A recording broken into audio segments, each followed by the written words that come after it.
Video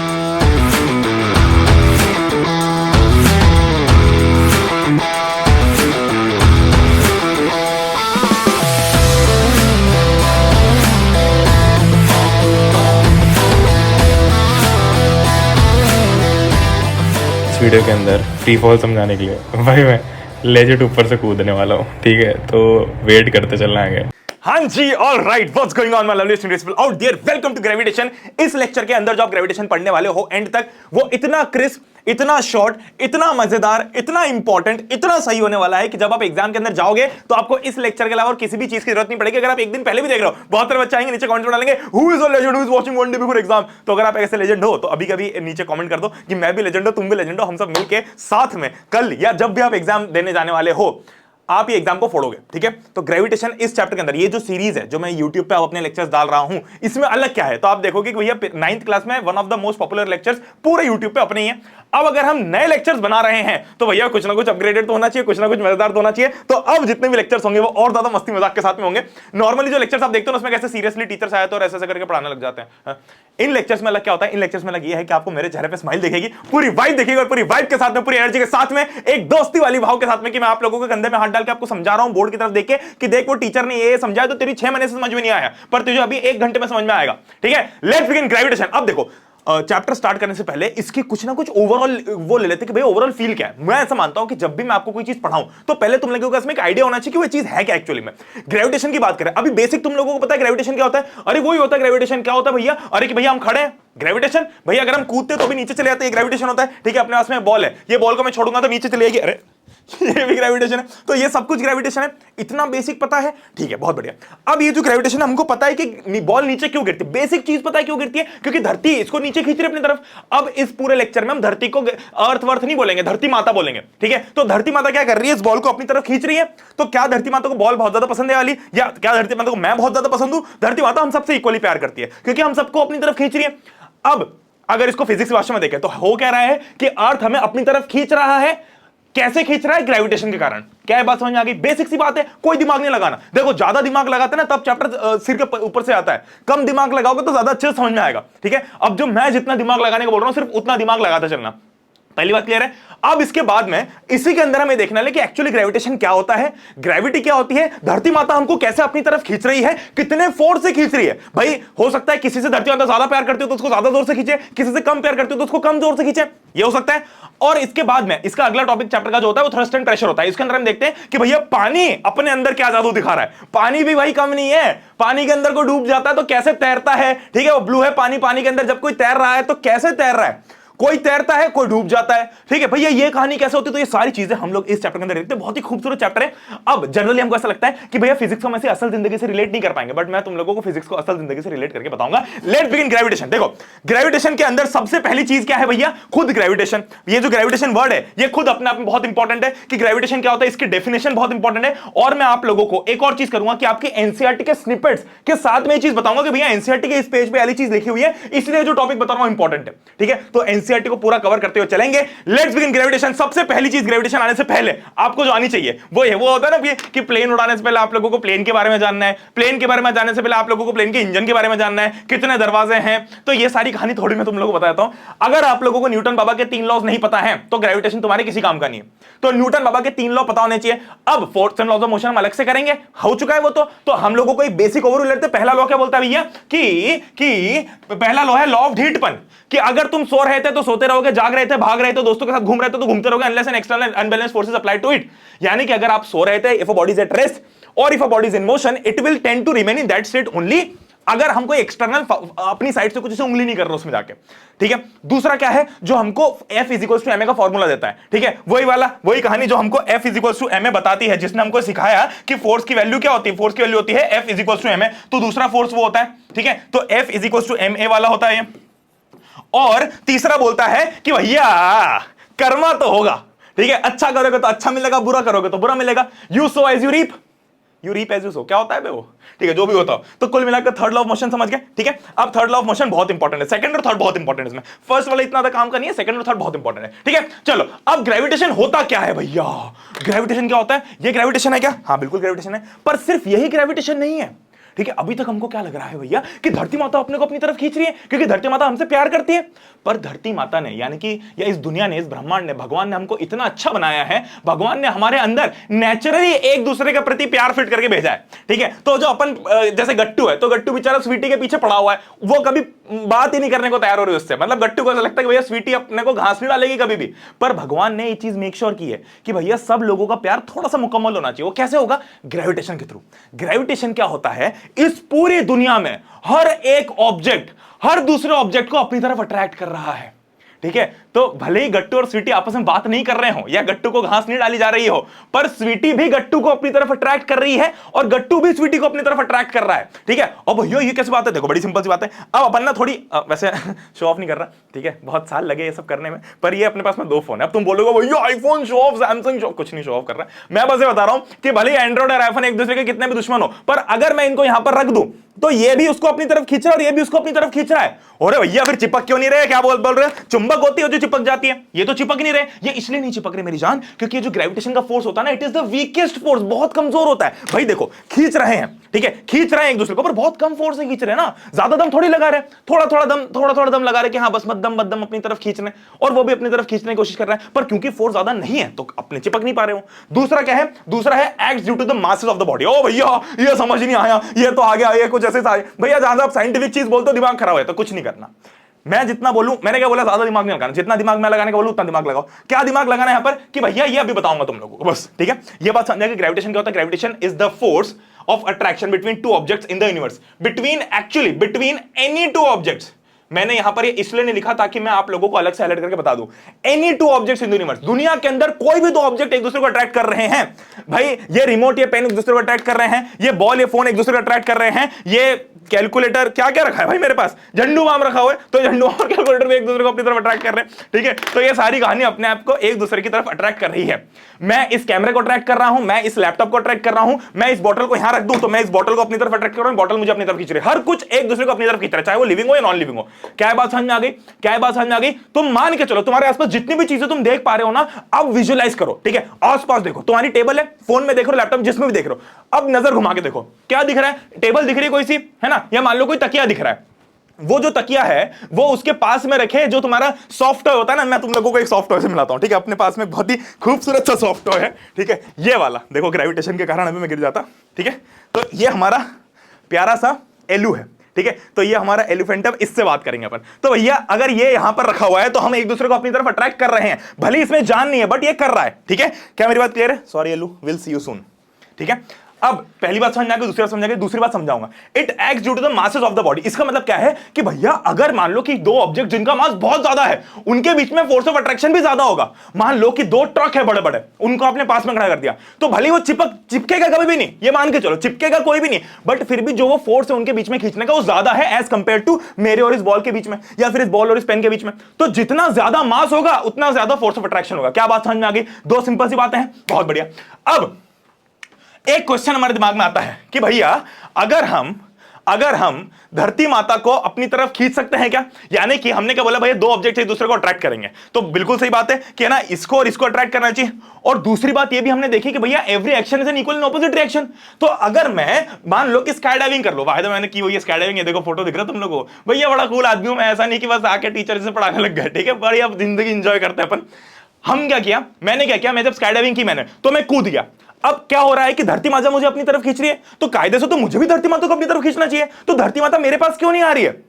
बड़ा important question आता है दिमाग में। इस क्वेश्चन को मैं आंसर दूंगा बाद में, पर तब तक तुम लोगों को पॉज करके मेरे साथ अगर इंटरेक्टिव बनाना है इस लेक्चर को, तो पॉज करके नीचे कमेंट में डालो कि बताओ इसका आंसर क्या होगा, क्या धरती माता को मैं अपनी तरफ खींच रहा हूं या नहीं खींच रहा हूं। ठीक है, अब आते हैं टेंजेंट पे, है ना। ये भैया थोड़ी प्रीक्वल वाली चीज है जो हमारी इतनी काम की नहीं है। टेंजेंट क्या होता है? गैंग्स ऑफ वासेपुर देखने वालों, तुमसे नहीं पूछ रहा हूं टेंजेंट क्या होता है, एडल्ट मूवी मत देखा करो। ठीक है, ये टेंजेंट परपेंडिकुलर वो नहीं होता जो ब्लेड फंसा के घूमते मुंह के अंदर। टेंजेंट एक अलग चीज होती है। Let me explain what is tangent. जब भी आप एक सर्कल बनाओगे तो एक ऐसी लाइन जो सर्कल को सिर्फ एक पॉइंट पे काटती है उसको टेंजेंट बोलते हैं। बस इतनी सिंपल सी बात है। ठीक है, जैसे कि ये जो लाइन होती है इसको मैं कॉर्ड बोलता हूं क्योंकि 2 जगह से काट रही है। इस लाइन को मैं कुछ नहीं बोलता हूं क्योंकि कुछ भी नहीं काट रही है इसका सर्कल का, बट सर्कल को जिसने सिर्फ एक बार काटा वो क्या है भैया? टेंजेंट है। ठीक है, चलो ये क्यों सोच रहे हैं हम, ये क्यों सुन रहे हैं? क्योंकि हमको सेंट्रीपिटल फोर्स समझ में आ जाए। देखो इतना इंपॉर्टेंट नहीं है हमारे पूरे चैप्टर के लिए, एक थ्योरेटिकल पॉइंट है जिसके लिए हमको थोड़ा सा समझना पड़ता है, बट ज्यादा दिमाग नहीं लगाना। मेन टॉपिक बाद में स्टार्ट होगा, बट ये फिर भी आपको बताता हूं, इसको डिटेल में भी समझ लेंगे, बट अभी ऊपर समझ लो। सेंट्रीपिटल फोर्स क्या होता है? जब भी कोई ऑब्जेक्ट सर्कुलर मोशन में मूव कर रहा है, मान लो कि हमने एक रस्सी ली है ना, एक रस्सी को इस बॉल से बांधो और इसे चक्कर घन्नी ऐसे घुमाने लग गए, भड़ भड़ भड़ भड़ भड़, तो मैं इस बॉल को घुमाने के लिए क्या खुद हाथ से इस बॉल को गोल गोल घुमा रहा हूं? नहीं, मैं बस हाथ में बीच में ऐसा हल्का हल्का हल्का हल्का टर्न दे रहा हूं, जिसके कारण बॉल पूरा राउंड घूम रही है। तो ये जो बॉल के ऊपर फोर्स लगता है ना टुवर्ड्स द सेंटर, इसको सेंट्रीपिटल फोर्स बोलते हैं। यानी कि जो रस्सी के ऊपर, जो रस्सी इस बॉल को क्या हो रहा है कि रस्सी इस बॉल को खींच भी रही है ना, और ये बॉल घूम रही है उसके कारण। तो ये सेंट्रीपिटल और सेंट्रीफ्यूगल दो फोर्सेस होते हैं जो एक दूसरे के कोरोलरी होते हैं, मतलब साथ साथ काम करता है। अब हमारे दिमाग में अभी क्या लगाना है हमको, क्या हमको यहां पर ज्यादा दिमाग लगाना? नहीं, दिमाग कितना लगाना है? बस इतना लगाना है कि जब भी किसी ऑब्जेक्ट को आप सर्कुलर मोशन में घुमाओगे तो जो उसको घूमने में मदद कर रहा है, जैसे कि ये दीदी खड़ी है यहां पर, तो दीदी जब घुमा रही है तो जो ये घुमाने में जो मदद कर रहा है वो सेंट्रीपिटल फोर्स है। ठीक है, यानी कि ये जो फोर्स लग रहा है ना, ये एरो दिख रहा है, ये जो फोर्स लग रहा है, this force is centripetal force. ठीक है, ठीक है, बहुत बढ़िया। इसको सेंट्रीपिटल बोलते हैं, सेंटर सीकिंग, यानी कि सेंटर की तरफ जाना चाह रहा है वो। और अगर ये फोर्स नहीं होगा, मैंने तुमको टेंजेंट क्यों समझा, फालतू मैंने समझाया, आप समझो, मैं समझाता हूं। बेसिकली क्या होता है कि ये दीदी इसको घुमा रही है पत्थर को, है ना, घुमा रही है गोल गोल गोल घुमा रही है। अब अगर दीदी ने पत्थर छोड़ दिया, यानी कि दीदी ने सेंट्रीपिटल फोर्स लगाना छोड़ दिया, यानी कि दीदी ने उस स्ट्रिंग को अपने हाथ से छोड़ दिया, तो पत्थर कहां जाएगा या वो बॉल कहां जाएगी? क्या वो बॉल गोल गोल गोल गोल घूमते हुए नीचे गिरेगी? नहीं, वो बॉल पता है कहां जाएगी? उस सर्कुलर पाथ की टेंजेंशियल डायरेक्शन में। दिमाग नहीं, ज्यादा टेंशन नहीं लेना, सिंपल भाषा में बता दो। देखो क्या हुआ बिटवा, कुछ ऐसा हुआ कि हमारे पास में एक सर्कल है, ठीक है, अब हो क्या रहा है, हम इस सर्कुलर पाथ के अराउंड गोल गोल गोल गोल गोल गोल घुमा रहे हैं ऑब्जेक्ट को, तो ये अपना गोल गोल गोल गोल घूम रहा है ना। इमेजिन करो कि पत्थर है और ये पत्थर को तुम ऊपर से देख रहे हो, है ना, तुम ऐसे ऊपर से देख रहे हो, ये ऊपर का व्यू है, ठीक है, ये ऊपर का व्यू है जो मैं तुमको दिखा रहा हूं। अब घूम रहा है घूम रहा है घूम रहा है। अब मैंने क्या किया, पत्थर को एकदम से काट दिया या फिर रस्सी को अपने हाथ से छोड़ दिया। तो मान लो कि ये पत्थर यहां तक पहुंचा था, यहां तक पहुंच गया, है ना, यहां तक पहुंच गया, और इस पॉइंट पे मैंने रस्सी को अपने हाथ से छोड़ दिया। अब ये पत्थर कहां जाएगा? अब ये पत्थर कहां जाएगा? तुम ऊपर से देख रहे हो, इमेजिन करो तुम ऊपर से देख रहे हो, तो ये पत्थर भैया इधर जाएगा, इधर जाएगा, इधर जाएगा, कहां जाएगा? तो ये पत्थर जाएगा इस पॉइंट पे, जो भी टेंजेंट बनेगा। अब देखो इस पॉइंट पर टेंजेंट कैसा बनेगा? ऐसा बनेगा, है ना। अब ऐसा तो बन नहीं सकता, वरना कॉर्ड बन जाएगी ना, ऐसा बन सकता है। टेंजेंट सिर्फ यही बनेगा, टेंजेंट हमेशा एक पॉइंट पे एक ही बन सकता है, तो ये टेंजेंट बनेगा। तो जो अपनी जो बॉल है ना, वो इस डायरेक्शन में फिका जाएगी, ठीक है, इस डायरेक्शन में फिका जाएगी। तुम ऊपर से देख रहे हो, है ना, मतलब ऐसे नीचे नहीं जा रही हो, तुम इमेजिन कर पा रहे हो, तुम ऊपर से देख रहे हो। अगर कोई वीडियो वगैरह होगा तो मैं आप लोगों को प्लग कर दूंगा, खुद करके ही बताऊंगा, टेंशन मतलब बहुत सारी चीजें हम लोग करेंगे, ठीक है। इतनी बात समझ में आ गई? तो इसको बोलते हैं सेंट्रीपिटल फोर्स, टेंजेंट हमने इसलिए देखा था, ठीक है। और इसी मोशन के कारण, इसी चीज के कारण जो मून है, जो चंदा मामा है, वो धरती के चक्कर काट रहे हैं, ठीक है। ये भी हमारे लिए बेसिक चीज है जो हमको पता होनी चाहिए। देखो ये है अपनी धरती माता और ये है चंदा मामा, ठीक है। अब धरती माता जो है, चंदा मामा जो है, धरती माता के आसपास चक्कर काट रहे हैं। अब आप इमेजिन करो कि गोल गोल गोल गोल कैसे घूम रहा है भैया? गोल गोल गोल गोल क्यों घूम रहा है? वो इसलिए घूम रहा है, कोई रस्सी तो बंदी नहीं हुई है। अब इमेजिन करो कि धरती माता है हमारी वो दीदी, ठीक है, और ये जो मून है ये क्या है? ये हमारी है वो बॉल, ठीक है, अपनी कॉस्को वाली बॉल है एकदम टेनिस की। अब इमेजिन करो जब ये दीदी अपनी, जब ये जो दीदी है ये ऐसे घुमा रही थी, ये देखो टॉप व्यू देखो, ये ऐसे घुमा रही थी, तो क्या हो रहा था कि बीच में से वो घुमा रही है, यानी कि बीच में एक सेंट्रीपिटल फोर्स लग रहा है ये वाला, और ये जो बॉल है आसपास घूम रही है। अब धरती माता और चांद के बीच में तो कोई ऐसी रस्सी बंधी हुई नहीं हुई है, तो ये क्यों घूम रहे हैं? ये घूम रहे हैं क्योंकि जो सेंट्रीपिटल फोर्स है वो ग्रेविटेशन के कारण मिल रहा है ना। मतलब बेसिकली सेंट्रीपिटल फोर्स क्या है कि वो अंदर खिंचा रहा है फोर्स, ठीक है। जो जब हम ऐसा गोल गोल घुमाते हैं ना, तो बॉल के ऊपर फोर्स अंदर की तरफ लग रहा है। तो सेम चीज यहां पर भी भगवान ने इतनी प्यारी दुनिया बनाई है कि उनको पता था कि भैया रस्सी तो है नहीं, तो इसको घुमाए कैसे? इसलिए उन्होंने ग्रेविटेशन का फोर्स डाल दिया कि ले बेटा ग्रेविटेशन का फोर्स है ये, है ना, ग्रेविटेशन का फोर्स है। मैं क्या कर रहा हूं, ग्रेविटेशन के फोर्स से तेरे और इसके बीच में एक रस्सी जोड़ रहा हूं और तू उसको अपनी तरफ खींचते रहियो। तो क्या होगा? वही वाला केस होगा कि ऐसा समझ लो कि तुम हाथ में रस्सी से घुमा रहे हो उसको, तो ग्रेविटेशन का जो फोर्स है इस अर्थ की तरफ मून को खींचने की कोशिश कर रहा है, बट मून यहां तक आ नहीं पा रहा है क्योंकि ग्रेविटेशन का फोर्स इतना भी स्ट्रांग नहीं कि यहां तक उसको ले आए, ठीक है, पर इतना जरूर स्ट्रांग है कि उसको अपने आसपास घुमा ले। हमारे लिए इस टॉपिक में इससे ज्यादा घुसना जरूरी नहीं है कि भैया ये इधर क्यों नहीं आ रहा है, उधर क्यों नहीं जा रहा है। जो हमारी एनसीईआरटी के हिसाब से इंपॉर्टेंट है मैंने तुम लोगों को बता दिया, ठीक है। किसी दिन जब हम ग्रेविटेशन डिटेल में पढ़ेंगे तो कहानी पूरी समझते आएंगे, कोई टेंशन नहीं बात नहीं, ठीक है, बहुत बढ़िया। अब आते हैं भैया सबसे इंपॉर्टेंट टॉपिक पे इस चैप्टर के, जो कि यूनिवर्सल लॉ ऑफ ग्रेविटेशन। ये चैप्टर, ये टॉपिक क्या बोलता है? बड़ा सिंपल सा टॉपिक है ये टॉपिक, बस हमको ये बताता है, जैसे हम लोगों को सेकंड लॉ मोशन याद है क्या होता है? सेकंड लॉ मोशन हमको बोलते हैं ना कि अरे भैया जो फोर्स होता है it is directly proportional to the change of rate of change of momentum, है ना। तो सेकंड लॉ ऑफ मोशन क्या बताता है हमको कि वो फोर्स कितना होगा। आ रही बात समझ में। सेकंड लॉ ऑफ मोशन के अंदर हम ये देखते हैं ना कि भैया एफ फोर्स को कैसे निकाला जाएगा। अब इसकी बात कर लो। अब मैंने बोल दिया भैया कि रिमोट और ये पेन एक दूसरे को अपनी तरफ खींच रहे हैं, बड़ी सिंपल सी बात है, अपने साथ में ये चीज करके देखो। मैं क्या बोल रहा हूं, कोई बहुत बड़ा एक्सपेरिमेंट करने का नहीं बोल रहा हूं, मैं बोल रहा हूं कि तुम्हारे सामने तुमको जो भी दो ऑब्जेक्ट मिल रहा है उसको उठा लो। मान लो कि हमको एक बॉल मिली और मान लो कि हमको एक रिमोट मिला, ठीक है। अब एक बॉल और एक रिमोट मिल गए, तुमने दो ऑब्जेक्ट उठा लिया, बहुत बढ़िया। अब तुमने इन दोनों ऑब्जेक्ट को एक पास में रख दिया ऐसे करके, है ना। अब मैंने क्या बोला भैया कि ये बॉल भी इस रिमोट पे फोर्स लगा रही है, रिमोट भी इस बॉल पे फोर्स लगा रहा है, बहुत बढ़िया। इतनी बात समझ आ गई। तो तुम्हारे हाथ में जो दो ऑब्जेक्ट हो एक दूसरे पे फोर्स लगा रहे हैं, लगा रहे हैं, बताओ। कमेंट पॉज करो, नीचे कमेंट करो यस, और मुझे बताओ कौन कौन से ऑब्जेक्ट उठाए। बिल्कुल रैंडम देखते कि लोगों के आसपास टेबल पे क्या रखा हुआ होता है, तो मुझे कमेंट्स में बताओ कि कौन कौन से तुमने उठाया ऑब्जेक्ट, ठीक है। मैंने जैसे बॉल और ये उठाया। अब ये फोर्स कितना है भैया, है ना। अभी तक हमने देखा ना कि हम किसी भी चीज के ऊपर फोर्स निकाल सकते हैं। हमारे पास में एक फॉर्मूला होता है F = ma का, जिससे हम फोर्स निकाल सकते हैं कि भैया फोर्स की वैल्यू कितनी होगी। कौन सी यूनिट होती है फोर्स की, कौन सी होती है, न्यूटन, है ना। तो हमें पता लग सकते हैं कि भैया 5 न्यूटन होता है फोर्स, 10 न्यूटन होता है, 100 न्यूटन होता है, ये सब कहानी हमको पता है। पर मुझे ये देखना है कि रिमोट और ये बॉल एक दूसरे पे कितना फोर्स लगा रहे हैं, तो वो मैं कैसे निकालूंगा। वो निकालता हूं मैं इस लॉ के कारण, इस लॉ के थ्रू, ठीक है। मुझे क्या चाहिए, मुझे चाहिए भैया कि जो ग्रेविटेशन का फोर्स आप जो इतनी देर से बड़बड़ कर रहे हो कि ये इस पे फोर्स लगा रहा है, ये पे फोर्स लगा रहा है, तो ये फोर्स है कितना, न्यूटन में बताओ ना कितना है। 2 न्यूटन है, 5 न्यूटन है, 10 न्यूटन है, 100 न्यूटन, कितना न्यूटन है। तो मैंने क्या बोला भैया कि देखो, अब मैं तो इतना समझदार हूं नहीं, है ना, कि तुम लोगों को लिए एक नया लॉ बनाओ। तो मैंने क्या किया, मैंने ढूंढा कि भैया कौन सा लॉ है जो फोर्स हमको बता दे। तो न्यूटन बाबा या ऐसे बड़े बड़े साइंटिस्ट की मदद से जो पूरी कहानी इधर उधर से जोड़ जोड़ के मिली, तो वो होता है यूनिवर्सल लॉ ऑफ ग्रेविटेशन। इस लॉ को जिसने पढ़ लिया, इस लॉ को जिसने समझ लिया, उसको समझ आ गया कि भैया फोर्स कितना लगने वाला है। तो यहीं से हम फोर्स का फॉर्मूला निकालेंगे। क्या बात क्लियर हो गई, फील आ गई ना, कि जैसे हम एक लॉ पढ़ते हैं और उसके थ्रू फॉर्मूला निकालते हैं। अब ध्यान से सुनना भाई, एकदम से डर गया भाई, एकदम से डर गया, पूरे गूज बम्स आ गए भाई। देखो मैं बताता हूँ, ठीक है, फोटो लगा दूंगा मैं भाई। एकदम से ना मैं जब इधर मुड़ा तो मुझे नीचे ये दिखा एलू, मुझे लगा भाई यहाँ पे कौन सा जानवर आ गया। एकदम से सच में डर गया यार, मतलब एकदम, इसलिए वीडियो के बीच में बोल रहा हूँ मैं। चलो अब ध्यान से सुनना, इस लॉ ऑफ ग्रेविटेशन को याद करने के दो तरीके हैं।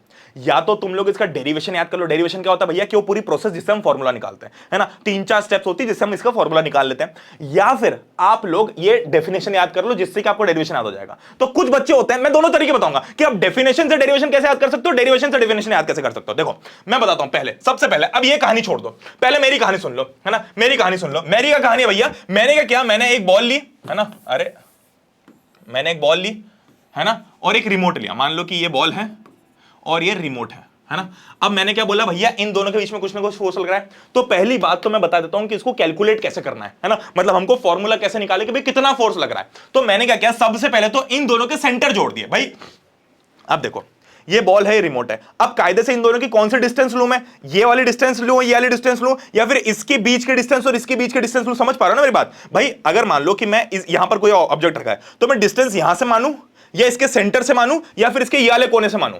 तो मैं डिस्टेंस हमेशा सेंटर से मानता हूं, ठीक है, सेंटर से डिस्टेंस मानता हूं, सेंटर से दूसरे ऑब्जेक्ट के सेंटर तक। तो सेंटर टू सेंटर की डिस्टेंस लेते हैं। तो मान लो इन दोनों के सेंटर टू सेंटर के बीच की डिस्टेंस है, फॉर एग्जांपल ये मान लो ये वाली डिस्टेंस है d, ठीक है, ये डिस्टेंस है d, है ना, बहुत बढ़िया, ये डिस्टेंस d है सेंटर से सेंटर की, ठीक है। और मान लो कि ये जो b है, अपनी जो बॉल है, इसका मास है m1 और जो अपना रिमोट है इसका मास है m2।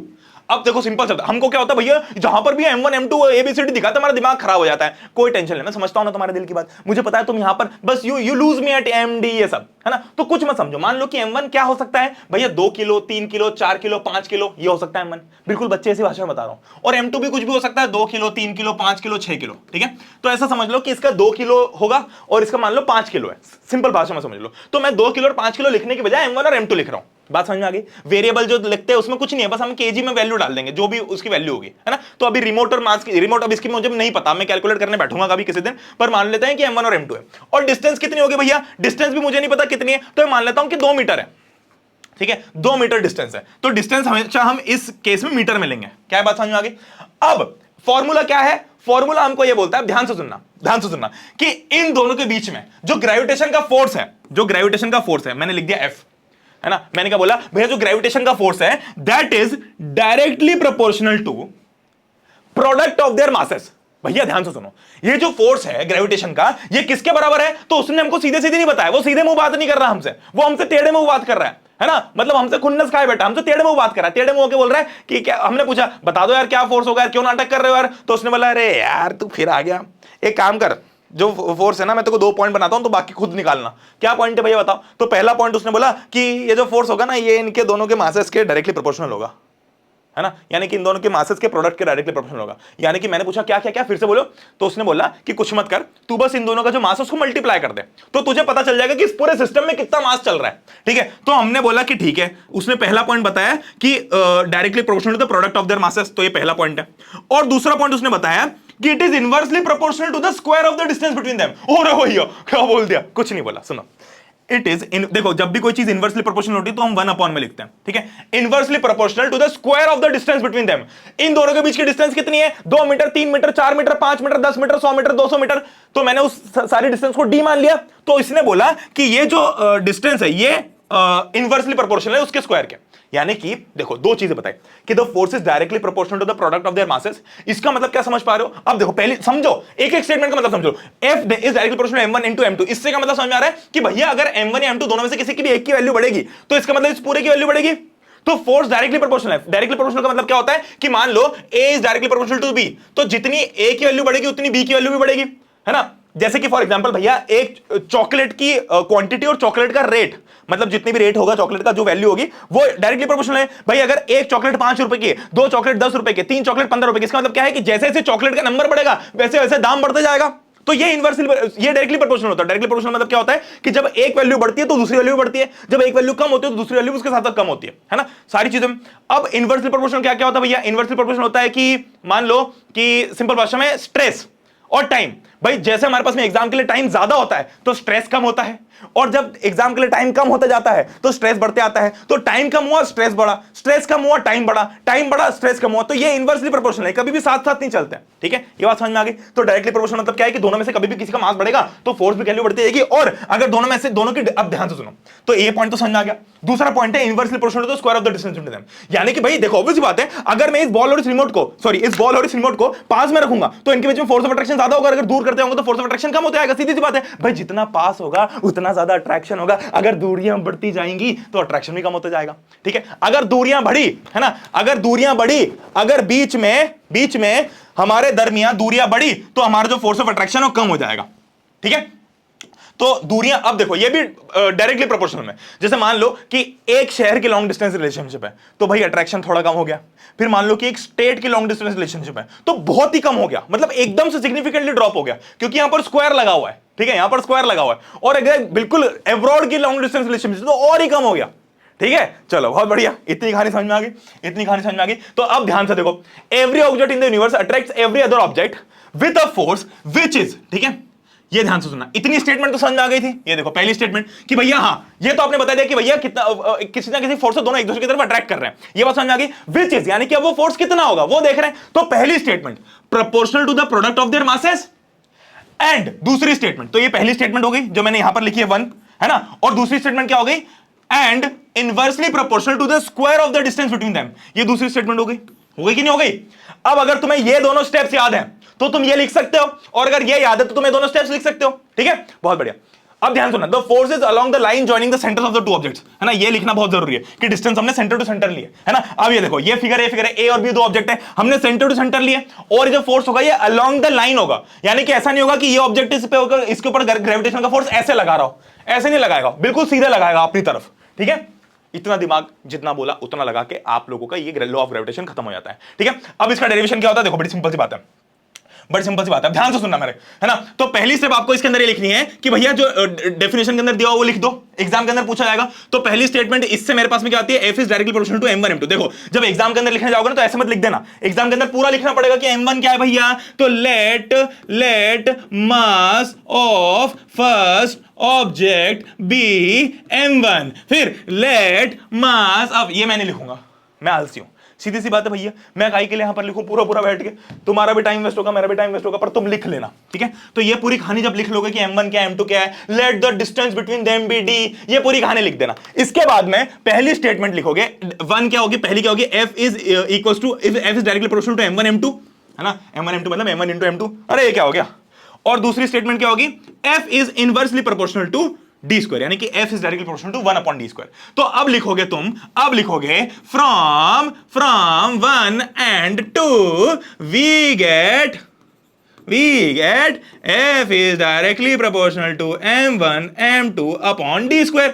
भैया अपन ने जोड़ दिया इनको, ठीक है, अपन ने मिक्स कर दिया, अपन ने इसका मिक्सचर बना दिया, ठीक है, ये बन गया।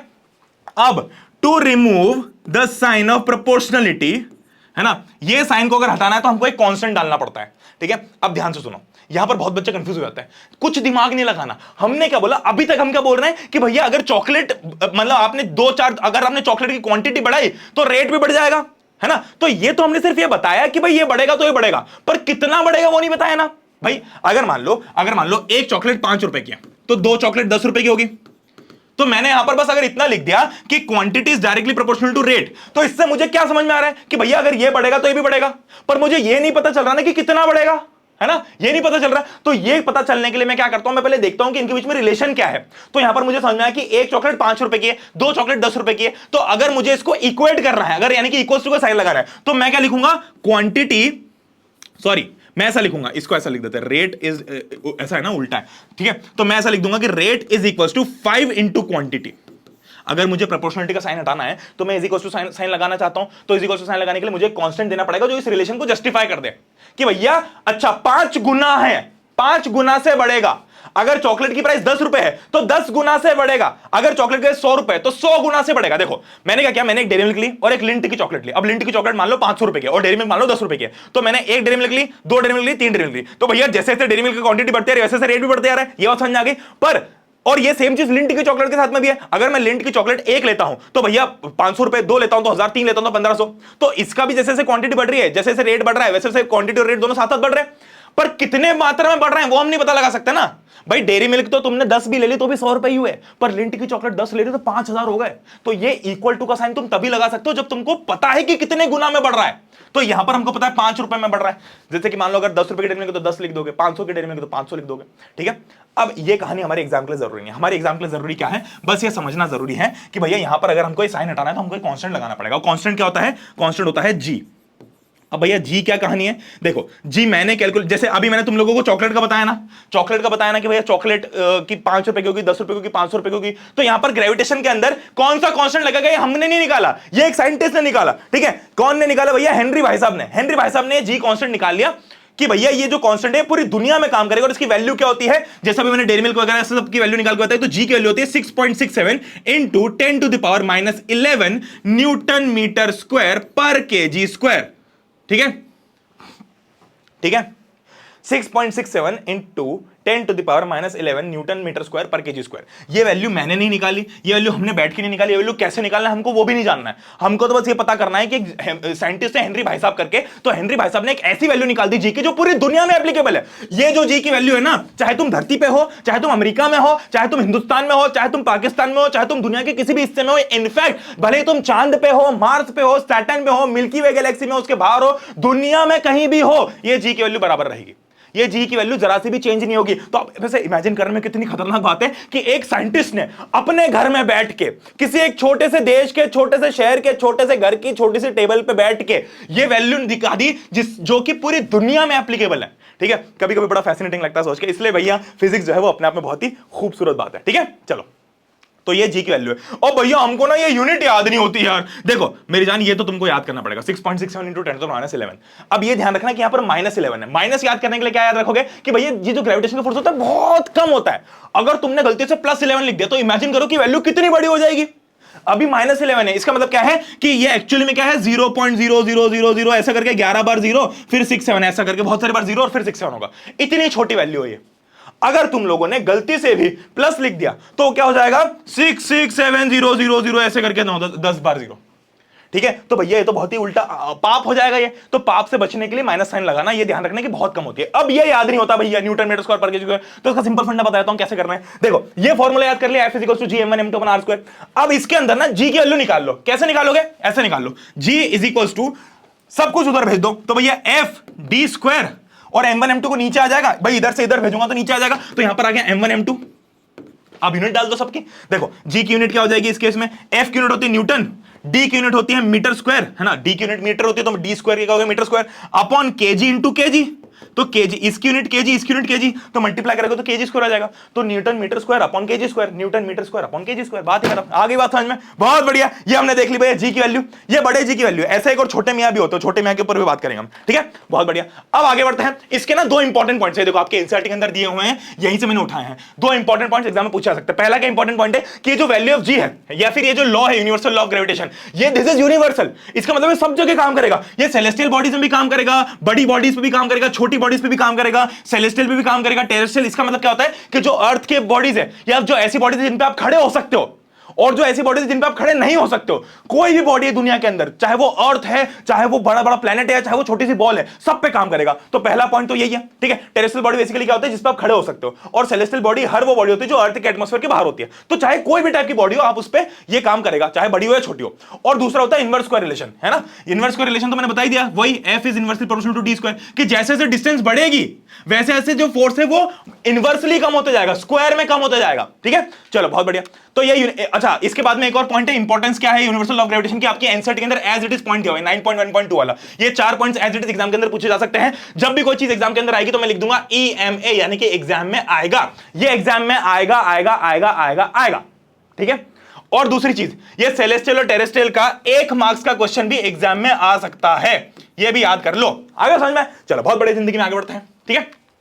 4 पॉइंट से सिंपल सी बात है, force that binds us to the earth. भाई universal law of gravitation important क्यों है? क्योंकि इससे हमको फोर्स पता चलता है जिससे हम धरती माता से चिपके हुए हैं। दूसरा क्या है, motion of moon around the earth, कि भैया चंदा मामा हमारे धरती के आसपास कैसे घूम रहे हैं। तीसरा क्या है, motion of planets around the sun, कि भैया बाकी सारे प्लैनेट्स सूरज के आसपास कैसे घूम रहे हैं। और चौथा है टाइड्स, है ना। टाइड्स के ऊपर हम अभी हमारे बुक के अंदर इतना डिस्कशन नहीं, बट टाइड्स पता है ना वो, अरे भैया वो लहरें जो आती हैं बीच पे जो आते हैं और बढ़िया लहरें आती हैं, वो सब इन्हीं ग्रेविटेशन के लॉ के कारण आती है, ठीक है। अब एक सवाल करते हैं, तुम लोगों को इसका जवाब पॉज करके देना ईमानदारी से, ठीक है। सवाल क्या है, gravitation force between two objects is, ये एग्जाम में बहुत इंपॉर्टेंट आता ही आता है। ये 99.9% आएगा, या तो छोटे फॉर्म में आएगा, बड़े फॉर्म में आएगा, बट आएगा, ठीक है। अब बताओ इसका आंसर क्या होगा। मैंने पॉज कर दिया वीडियो, तुम लोगों को ईमानदारी से पॉज करना है। करो करो करो, कर लिया, करना भाई, देख क्या रहा है, कर लिया सुन लिया मतलब नहीं किया तूने, कर लिया। हाँ, तो करेक्ट आंसर क्या, नीचे कमेंट करो, कमेंट करो। बहुत बढ़िया, करेक्ट आंसर है इसका ए, यानी कि F/4, ठीक है। इसका पूरा एक्सप्लेनेशन यहां पर है, इतना बड़ा एक्सप्लेनेशन कुछ नहीं है इसमें, दिमाग नहीं लगाना, बिल्कुल नहीं सोचना। देखो क्या बोला है, gravitational force between two objects is F, ठीक है भैया F है, ठीक है। हमने क्या किया, दोनों के डिस्टेंस जो है, दोनों के if the masses of both objects are halved without changing the distance, the gravitational force would become. देखो ये क्वेश्चन एग्जाम के अंदर आ सकता है कि भैया हमने दो ऑब्जेक्ट्स लिए, है ना, और उनका फोर्स निकाला, ग्रेविटेशन का फोर्स कितना उनके बीच में। अब या तो तुमने डिस्टेंस में छेड़खानी कर दी, या तो डिस्टेंस कम ज्यादा कर दिया, या फिर दोनों का मास कम ज्यादा कर दिया। अब इस केस में फोर्स कैसे चेंज होगा, ये एग्जाम में पूछा जा सकता है। तो ये जो एक क्वेश्चन है, ये क्या पूछ रहा है हमसे कि तुमने डिस्टेंस सेम रखी पर मास के साथ छेड़खानी कर दी, ठीक है। अब मान लो कि जो ओरिजिनल फोर्स था उसको मैंने बोल दिया F1, ठीक है। तो F1 हमको मिल गया, तो F1 क्या होगा, मान लो कि F1 के अंदर जो दोनों ऑब्जेक्ट का मास है वो M1 M2 है अपॉन d स्क्वायर, डिस्टेंस वो है, ठीक है। अब मैंने क्या किया, मैंने इसके अंदर छेड़खानी कर दी। छेड़खानी क्या की मैंने, तो जब मैंने दूसरा फोर्स निकाल रहा हूं, मतलब जब मैंने छेड़खानी कर दी, तो छेड़खानी क्या की मैंने ऐसा किया कि the masses of both objects are halved. तो मैंने क्या किया, इन दोनों के ऑब्जेक्ट का मास आधा आधा कर दिया, यानी कि M1 को भी आधा कर दिया, M2 को भी आधा कर दिया। तो क्या हो जाएगा, M1/2 into M2/2 upon d square, ठीक है। अब जब मैं इसको कैलकुलेट करूंगा तो क्या मिलेगा मुझे, F2 की वैल्यू क्या आ जाएगी भैया, ये जो 2 इंटू 2 4 है और ये डिनोमिनेटर में चले जाएगा, तो क्या हो जाएगा M1 M2 upon 4d square. क्या मेरे समझ में आ गई। अब ध्यान से देखो, ये M1 M2 upon 4d square है। अब M1 M2 upon d square किसके जैसा दिख रहा है, इसके जैसा दिख रहा है ना, यानी कि ओरिजिनल फोर्स की तरह दिख रहा है, इसकी वैल्यू क्या थी F1। तो यहां पर मैं इस पूरे जितना भी घमासान है इसको सब्स्टिट्यूट कर दूंगा पहले वाले फोर्स से, तो क्या हो जाएगा F2 is equals to F1/4, ठीक है, F1/4। तो F/4 हो जाएगा, यानी कि ओरिजिनल फोर्स का 1/4 हो जाएगा, ठीक है। बहुत बढ़िया, ठीक है। क्या हुआ यहां पर, हमने मास कम किया तो फोर्स ऑफ ग्रेविटेशन भी कम हो गया भाई, डिवाइडेड बाय 4 हो गया ना। यहां पर पहले 100 था तो 25 हो गया, पहले 1000 था तो 250 हो गया, कम हो गया। क्यों, क्योंकि मास कम कर दिया, मास बढ़ाते तो फोर्स बढ़ जाता। सिमिलरली अगर डिस्टेंस बढ़ाते तो फोर्स कम होता, और डिस्टेंस कम करते तो फोर्स बढ़ जाता, ठीक है। बहुत बढ़िया।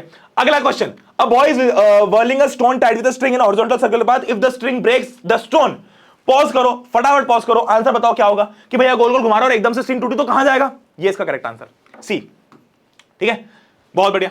अब आते हैं फ्री फॉल के ऊपर, ये बढ़िया कहानी है, ठीक है। ये भैया दुनिया जहां से मुक्त, यानी कि अब तुमको दुनिया जाएंगे कुछ भी नहीं पड़ी है, अब तुम बस कूद पड़े हो। जैसे कि आप लोगों को मैंने स्काई डाइविंग का वीडियो बताया, तो स्काई डाइविंग के अंदर मैंने दुनिया जहां छोड़ के बिल्कुल कूद पड़ा हूं मैं।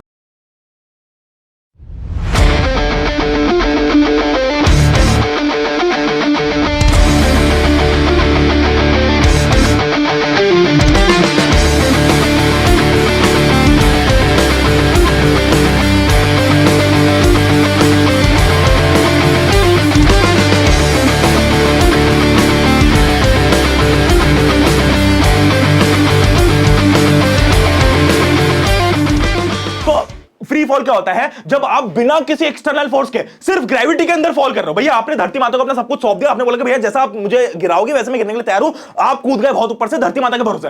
तो जब आप सिर्फ और सिर्फ धरती माता के भरोसे कूदते हो उसको बोलते हैं फ्री फॉल।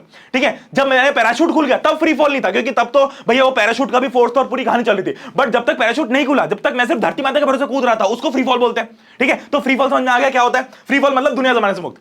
अब जब फ्री फॉल होता है, अब ध्यान से सुनना एक बहुत इंपॉर्टेंट चीज, जब भी फ्री फॉल होता है, जैसे कि जब मैं कूदा प्लेन से, तो जब मैं कूदा और जब मैं प्लेन से नीचे गिर रहा था तो मेरी स्पीड कॉन्स्टेंटली बढ़ रही थी। मान लो जैसे ही मैं कूदा मेरी स्पीड थी 100 मीटर पर सेकंड, है ना, बहुत ज्यादा होती है, चलो मान लो 10 मीटर पर सेकंड थी। फिर तुम 2-3 सेकंड बाद देखोगे तो मेरी स्पीड 20 मीटर हो गई होगी, फिर 30 मीटर हो गई, फिर 40 metre per second, 50 metre per second, 60 की स्पीड, 70 की स्पीड, 100 की स्पीड, 80 की स्पीड।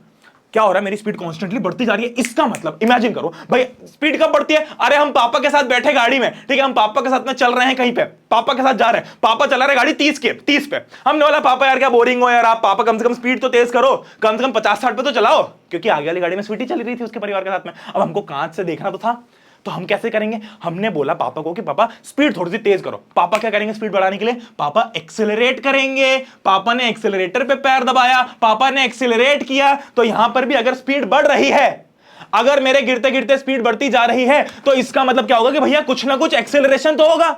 अब वो एक्सेलरेशन कौन लगा रहा है? यहां पर पापा लगा रहे थे, यहां पर हमारे पिताजी लगा रहे थे, इस केस में धरती माता लगाएगी। भाई धरती माता के अलावा तो कोई नहीं ना जो उनको खींच रहा है, सिर्फ धरती माता खींच रही है। तो इस केस में जो एक्सेलरेशन होता है उसको हम बोलते हैं एक्सेलरेशन ड्यू टू ग्रेविटी। क्यों ड्यू टू ग्रेविटी? क्योंकि धरती माता लगा रही है ये। और ये सिर्फ ध्यान सुनना, ये सिर्फ तब काम करेगा जब फ्री फॉल होगा, है ना। ऐसा नहीं कि भैया इस बॉल को मैं ऐसे अपने हाथ से नीचे नीचे लेके जा रहा हूं तो ये जी काम कर रहा है, नहीं, तब जी काम नहीं करेगा। क्यों? क्योंकि अभी फ्री फॉल नहीं हुआ ना, फ्री फॉल तो अभी हुआ।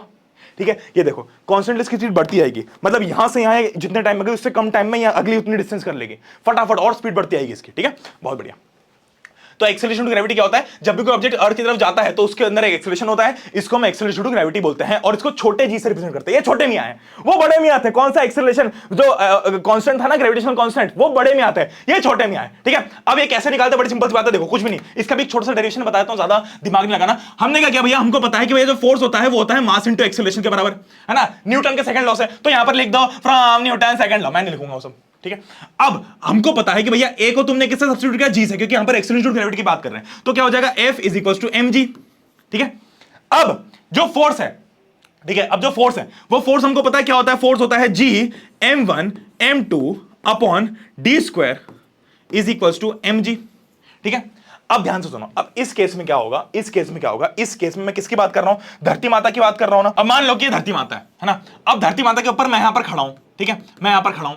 अब धरती माता का सेंटर है, यानी कि धरती माता ग्रेविटेशन का फोर्स कहां से लगा रही है? यहां से लगा रही है। अब मेरे ऊपर कितना फोर्स लग रहा है मुझे वो देखना है। ठीक है, तो मैंने क्या किया, मैंने यहां से लेके यहां तक एक लाइन जोड़ दी। ठीक है, यहां से लेके यहां तक एक लाइन जोड़ दी, मतलब मेरे सेंटर से लेके धरती माता का। मेरा सेंटर ज्यादा काम का है नहीं, क्योंकि मेरी तो बहुत ही कम हाइट है एज कंपेयर टू धरती माता की विड्थ। भाई ये तो हजारों में है और मेरी तो छोटी सी, ये पॉइंट में होगी मेरी धरती माता के कंपेरिजन में। तो ठीक है, तो मान लो कि इस डिस्टेंस को मैंने इस केस में लेते हैं r। आर मतलब क्या हो गया? Radius of earth. ध्यान से सुनना, रेडियस हो गया अर्थ का। भाई अर्थ का जो रेडियस होगा उतनी ही दूर खड़ा हूं मैं अर्थ से, अगर मैं यहां खड़ा हूं, है ना, और अर्थ बिल्कुल नीचे ही है, तो क्या हो रहा है कि मैं अर्थ के मतलब मेरे और अर्थ के सेंटर के बीच में डिस्टेंस कितनी होगी? अर्थ के रेडियस के बराबर। भाई ये जितनी रेडियस होगी उतनी डिस्टेंस होगी मेरे और अर्थ के बीच में। क्या मेरी बात क्लियर है ना? तो डिस्टेंस क्या होगी दोनों ऑब्जेक्ट के बीच में? आर, है ना। तो इस केस में डिस्टेंस आ गया यार। अब मास क्या होगा? मान लो मैंने जो अर्थ का मास है वो ले लिया m, कैपिटल M, है ना, क्योंकि बड़ा है तो हमने कैपिटल ले लिया, और मेरा मास ले लिया छोटू सा m। ठीक है, बहुत बढ़िया। अब मुझे क्या कैलकुलेट करना था? मुझे कैलकुलेट करना है कि मेरे ऊपर कितना फोर्स लग रहा है। तो ध्यान से सुनना, जिसके ऊपर फोर्स लगेगा हम उसी का मास और उसी का एक्सेलरेशन देखते हैं, तो पता है। तो मैंने सोचा कि भैया F is equal to ma है। अब मैं धरती माता कितना फोर्स लग रहा है वो देखना चाह रहा हूं, तो F is equal to ma की बजाय मैंने G डाल दिया यहां पे। अब जो फॉर्मूला होगा क्या होगा? F की जगह में फॉर्मूला क्या लिख दूंगा? G m upon r square, है ना, क्योंकि भाई अर्थ का मास, मेरा मास अपॉन अर्थ और मेरे बीच distance r square is equal to mg, है ना। तो यहां से क्या होगा? m और m कट जाएगा, तो g की वैल्यू आती है gm अपॉन r स्क्वायर, यानी कि जो g है ग्रेविटेशनल कांस्टेंट है, इसके हम कहीं भी किसी प्लैनेट की वैल्यू निकाल सकते हैं। ध्यान से सुनना कि जो कैपिटल जी है ये बड़े मियां है, ये बड़े मियां जिंदगी में संतुष्ट है, यानी कि हर जगह डालम डोल नहीं करते, पर जो छोटे मियां बड़े चंचल है, जहां जाते हैं वहां बदल जाते हैं। ठीक है भैया, अगर चांद पे गए तो बदल जाएंगे, मार्स पे गए तो बदल जाएंगे। अब कैसे बदलते हैं? इस फॉर्मूला से, यानी कि अगर प्लैनेट का मास, अब यहां पर ये m क्या है? Mass of earth. अगर मास ऑफ अर्थ की जगह कोई और प्लैनेट होता, मतलब भलता कोई प्लैनेट होता, सैटर्न है मान लो, तो अगर सैटर्न का मास अर्थ से बड़ा होगा तो g की वैल्यू वहां पर बड़ी हो जाएगी।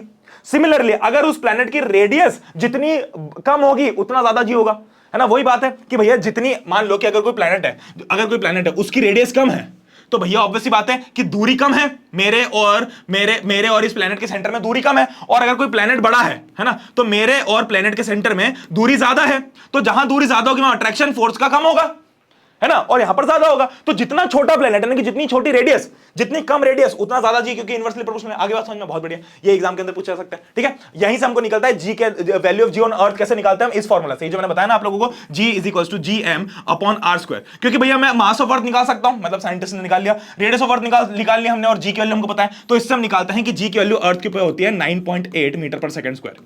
इसकी यूनिट ध्यान रखना मीटर पर सेकंड स्क्वायर होती है जो एक्सेलरेशन के होते हैं, ठीक है। बहुत बढ़िया। अब बहुत सारे क्वेश्चंस के अंदर जब आप करोगे ना तो आप लोगों को 10 दे दी जाती है, बट अगर 10 उन्होंने स्पेसिफाई नहीं किया तो मन से मत करके आना 10, 9.8 लिखना, ठीक है। ग्रेविटी ऑफ मून देखते हैं, मून की ग्रेविटी कैसे देखते हैं भैया, सीधी सी बात है, ग्रेविटी ऑफ मून कैसे देखोगे कि भैया तुमने मून का मास निकाल लिया और मून का रेडियस निकाल लिया। अब जब तुम इस फॉर्मूले के अंदर सब्स्टिट्यूट करोगे तो तुमको पता चलेगा कि जी की वैल्यू मून के ऊपर होती है 1.62 मीटर पर सेकंड स्क्वायर, ठीक है, ये सेकंड स्क्वायर है, ठीक है। तो इसीलिए ध्यान रखना कि gravity on moon is equals to 1/6 gravity on earth, ठीक है।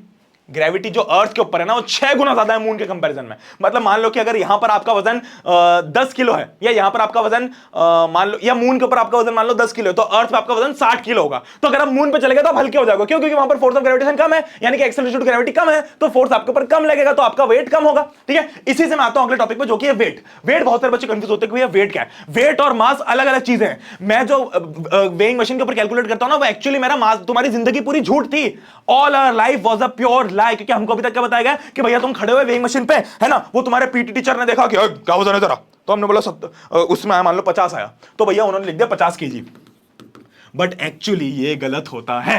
जो आप उसके ऊपर देख रहे हो ना वेइंग मशीन के ऊपर, वो आपका मास नहीं है, वो आपका वेट है, वो आपका वेट है। वेट कैसे निकलता है, वेट इज अ फोर्स, और फोर्स कैसे निकलता है, इसी फॉर्मूला से, mg से, ठीक है, mg से। इसका मतलब क्या है कि भैया हमारा जो मास है, मास क्या होता है actually, mass is the matter content in body, कि भाई हमारी बॉडी के अंदर मैटर कितना भरा हुआ है उसको मास बोलते हैं, या मेजर ऑफ इनर्शिया को भी मास बोल लेते हैं, दिमाग नहीं लगा, बस इतना समझ लो। पर वेट क्या होता है, वेट एक फोर्स होता है जिस फोर्स से धरती माता हमको अपनी तरफ खींच रही है, ठीक है। तो मान लो कि आप जब वेइंग मशीन के ऊपर खड़े होते हो तो आपका वजन है 50, अब वो होता वहां पर लिखा केजी होता है, बट वो एक्चुअली न्यूटन होता है, आपको झूठ बताया जाता है, वो होता एक्चुअली में न्यूटन है। मान लो आपका वजन है 50 न्यूटन, तो आपसे तुम जब भी वजन की बात करोगे तो न्यूटन में बात करोगे, और आपके दोस्त का है 60 न्यूटन, है ना, तो भैया आपका दोस्त बोलेगा, आप बोलोगे अपने दोस्त को कि यार तेरा वजन ज्यादा है, तो मोटा है, वो ऐसा बोलेगा कि मैं मोटा वोटा नहीं हूं, धरती माता मुझे ज्यादा प्यार कर रही है, इसलिए मुझे ज्यादा फोर्स अपनी तरफ खींच रही है। जितने फोर्स से धरती माता तुम्हें अपनी तरफ खींचेगी वही तो वेट है। वेट क्या है, the force with which earth is pulling you towards itself, ठीक है। तो वेट ज्यादा मतलब धरती माता हमसे ज्यादा प्यार करती है, ठीक है। अब ये तो अपने आपको बहलाना फुसलाने की बात होगी, क्योंकि मुझे जिम जाने में बड़ा जोर आता है और मेरा वजन भी बढ़ जाता है कभी कभी, बट मान लो बात को, ठीक है। तो वेट का फॉर्मूला क्या होता है, वही सेम, क्योंकि वेट क्या होता है फोर्स ही है। तो जो हम वेट वेट वेट करके चिल्लाते रहते हैं ना, मैं बस इसलिए समझा रहा हूं कि वो जो वेट हम बोलते हैं ना, उसकी यूनिट केजी नहीं होती, उसकी यूनिट न्यूटन होती है असलियत में, ठीक है। The force of attraction between earth and an object, ठीक है, बहुत बढ़िया। तो मून पे जाके यही वेट 1/6 हो जाता है, क्यों, क्योंकि भैया वेट ऑन अर्थ होता है mg। अब मैंने क्या बताया कि मून के ऊपर जो जी की वैल्यू होती है वो अर्थ से 1/6 होती है, तो भाई वेट की भी वैल्यू 1/6 हो जाएगी, है ना, सीधी सी बात है, वेट की भी वैल्यू 1/6 हो जा रही है। तो हमारा वजन अगर मून के ऊपर 100 न्यूटन है तो अर्थ के ऊपर हमारा वजन 600 न्यूटन होगा। ओ माय गॉड, तो ज्यादा हो गया। मान लो मून के ऊपर 10 न्यूटन है तो अर्थ के ऊपर 60 न्यूटन होगा। तो यहां पर जो व्यक्ति जो वेइंग मशीन के ऊपर 60 आता है ना, जिसका, उसका मून पे जाके देखेगा तो 10 ही आएगा, तो वो कोई भारी नहीं है, ठीक है, उसको बस धरती माता ज्यादा प्यार करती है। तुम लोगों को ना कई बार क्वेश्चन पूछा जाता है कि एट पोल्स अलग वैल्यू होती है और एट इक्वेटर अलग वैल्यू होती है, इसकी क्या कहानी है भैया। ये देखो बहुत सिंपल सा टॉपिक है, छोटा सा, 1 मिनट बता देता हूं। देखो क्या होता है, मान लो कि देखो अपना जो अर्थ है ना उसकी खास, अब फिर से एक तुम्हारे लिए वो करता हूं एक्सपोज, ठीक है। क्या एक्सपोज कर रहा हूं कि अर्थ स्फेरिकल नहीं होता प्रॉपर।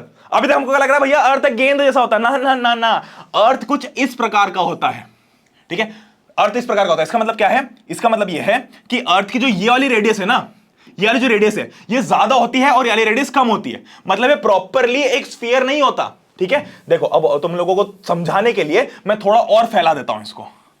अर्थ कुछ इस प्रकार का होता है, यानी कि ये रेडियस ज्यादा होती है, ये रेडियस कम होती है।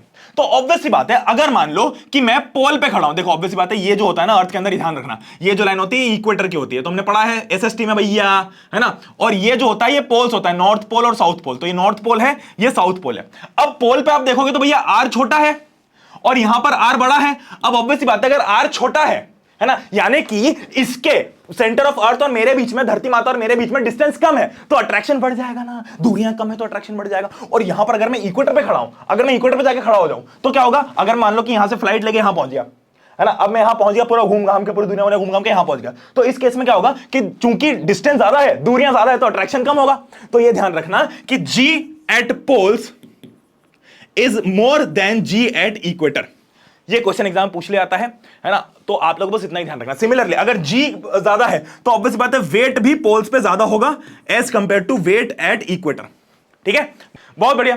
फ्री फॉल हमने देख लिया क्या होता है। फ्री फॉल कब होता है, जब एक ऑब्जेक्ट सिर्फ और सिर्फ अर्थ के इन्फ्लुएंस में नीचे गिर रहा होता है। ठीक है, तो यहां पे हमारा फ्री फॉल होता है। ग्रेविटी क्या होता है, देखो ग्रेविटी और ग्रेविटेशन के बीच में कुछ डिफरेंस नहीं होता। ग्रेविटेशन क्या होता है, the attraction between any two objects. Gravity का मतलब क्या होता है कि the attraction between a object and a planet. Basically मतलब क्या है कि ग्रेविटेशन के अंदर हम किसी भी दो ऑब्जेक्ट्स की बात कर रहे हैं, किसी भी दो ऑब्जेक्ट्स की बात कर रहे हैं। ग्रेविटी के अंदर क्या होता है कि एक ऑब्जेक्ट तो हमारा कोई भी ऑब्जेक्ट होता है, जैसे कि हम हो गए, कोई बॉल वॉल हो गई, और दूसरा ऑब्जेक्ट हमेशा प्लैनेट होता है। ठीक है, तो ग्रेविटी क्या होता है, ग्रेविटेशन का एक स्पेशल केस होता है, ज्यादा दिमाग नहीं लगाना। ठीक है भैया, ग्रेविटेशन है, ग्रेविटेशन बहुत बड़ा टॉपिक है। उस ग्रेविटेशन में छोटा सा टॉपिक होता है ग्रेविटी। ग्रेविटी का मतलब क्या होता है, जब एक ऑब्जेक्ट प्लैनेट हो और दूसरा भली कोई भी ऑब्जेक्ट हो, तो जब भी एक ऑब्जेक्ट प्लैनेट होता है तो हमने उसको एक स्पेशल नाम दे दिया ग्रेविटी, कि भैया अलग से थोड़ी बात कर लेते हैं, इसलिए हम ग्रेविटी ग्रेविटी बोलते रहते हैं। तो इसका मतलब क्या होता है कि एक ऑब्जेक्ट पक्का कोई प्लैनेट होगा। ठीक है, बहुत बढ़िया।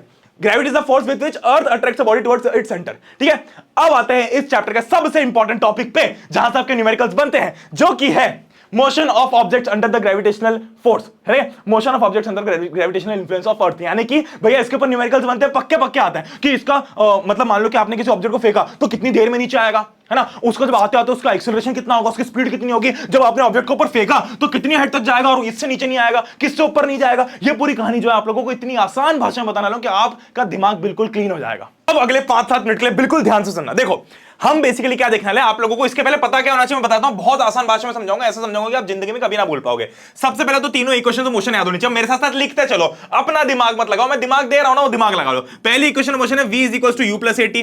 दूसरी इक्वेशन है s is equal to u t plus half a t square. तीसरी इक्वेशन है v square minus u square is equal to 2as। भैया ये तीनों तो याद होनी चाहिए, ये तीनों में कोई और ऑप्शन नहीं, ये तीनों याद होनी चाहिए। एक बार हमको तीनों याद है, अब क्या करते हैं हम, motion of objects under the gravitational influence. भैया है कुछ नहीं है, मैं बताता हूं क्या होता है। दो टाइप की कंडीशन याद रख लो, बस सब समझ आ जाएगा। एक तो यह है कि आपने किसी भी चीज को ऊपर फेंका, है ना, देखो एक तो यह है कि हमने इस बॉल को ऐसे ऊपर फेंका, और दूसरी कंडीशन यह है कि हमने इस बॉल को ड्रॉप किया। अब मैं क्या करने वाला हूं, आपको एक चीज बता देता हूं, इस बॉल को ड्रॉप करना वर्सेस इस बॉल को ऊपर फेंक के नीचे आना, it is one and the same thing. मतलब कि जो दूसरा वाला पार्ट है ना, ये चलो सिंपल भाषा में समझते हैं। हमने क्या किया, सब भूल जाओ, इस बॉल को हम ऊपर फेंकते हैं। ठीक है, अब इस बॉल को जब मैंने ऊपर फेंका तो मैं इसके दो पार्ट्स बनाता हूं। ठीक है, एक पार्ट, पहला पार्ट कौन सा है, ऊपर जाने वाला पार्ट, यानी कि जब ये बॉल यहां से लेके यहां तक गई, ये जो इसकी टॉप हाइट है यहां तक गई, एक हाइट तक पहुंचेगी, उसके बाद नीचे आ जाएगी।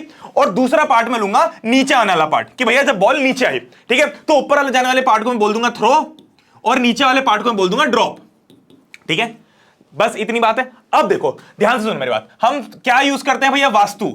वास्तु क्या होता है, VASTU, जो 5 हमने इक्वेशन ऑफ मोशन के अंदर, जो तीनों इक्वेशन मोशन के अंदर जो 5 वेरिएबल्स होते हैं वो होते हैं। अब देखो जब भी ऑब्जेक्ट ऊपर जाता है तो क्या क्या चीजों का ध्यान रखना है। सबसे पहले तो इन सब में से, VASTU में से आप लोगों को बेसिकली होता है कि न्यूमेरिकल के अंदर सारी चीजें नहीं दी हुई होती है। वो आपको ये नहीं बोलेगा कि ये V की वैल्यू, A की वैल्यू, S की वैल्यू, G की वैल्यू फलाना और निकाल लो, ऐसा कभी नहीं बोलेगा। वो आपको जो बोलेगा ना उसमें आपको पकड़ते आना चाहिए। न्यूमेरिकल के अंदर आपको सीधे सीधे नहीं बोलेगा, वो पता है क्या बोलेगा, a ball is started with initial velocity और dropped from a certain height. अब आपको उसमें से शब्द पकड़ने, जब भी हम किसी ऑब्जेक्ट को नीचे से ऊपर फेंक रहे हैं तो हमेशा ध्यान रखना इसके में कुछ ना कुछ इनिशियल वेलोसिटी होगी, बिल्कुल होगी। बिना इनिशियल वेलोसिटी, देखो अब इसको कोई वेलोसिटी नहीं देना, ऐसी कैसे, तो क्या ऊपर जा रही है, नहीं जा रही है, ये ऊपर तब तक नहीं जाएगी जब तक मैं इसको एक इनिशियल वेलोसिटी नहीं दूंगा। तो ऊपर अगर मुझे फेंकना है किसी भी चीज को, ऊपर थ्रो करना है, तो एक इनिशियल वेलोसिटी देनी ही पड़ेगी, इसका मतलब यू होगा ही होगा।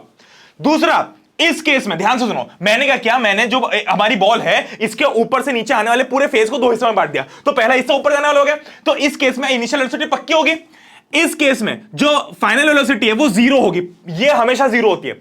यानी कि समझो बात को, मैंने इस बॉल को ऊपर फेंका, ये बॉल नीचे आई, अब ये बॉल जब इसकी टॉप हाइट पे पहुंची है, देखो ये यहां तक पहुंची है ना, ये यहां तक पहुंची, तो इस टॉप हाइट पे इस बॉल की वेलोसिटी 0 हो ही जाएगी। अगर 0 नहीं होगी तो बॉल ऊपर ही जाती रहेगी ना, बॉल की वेलोसिटी 0 तो होगी। अगर बॉल की वेलोसिटी 0 नहीं होती मेरी जान, तब तो ये बॉल ऊपर ही जाएगी।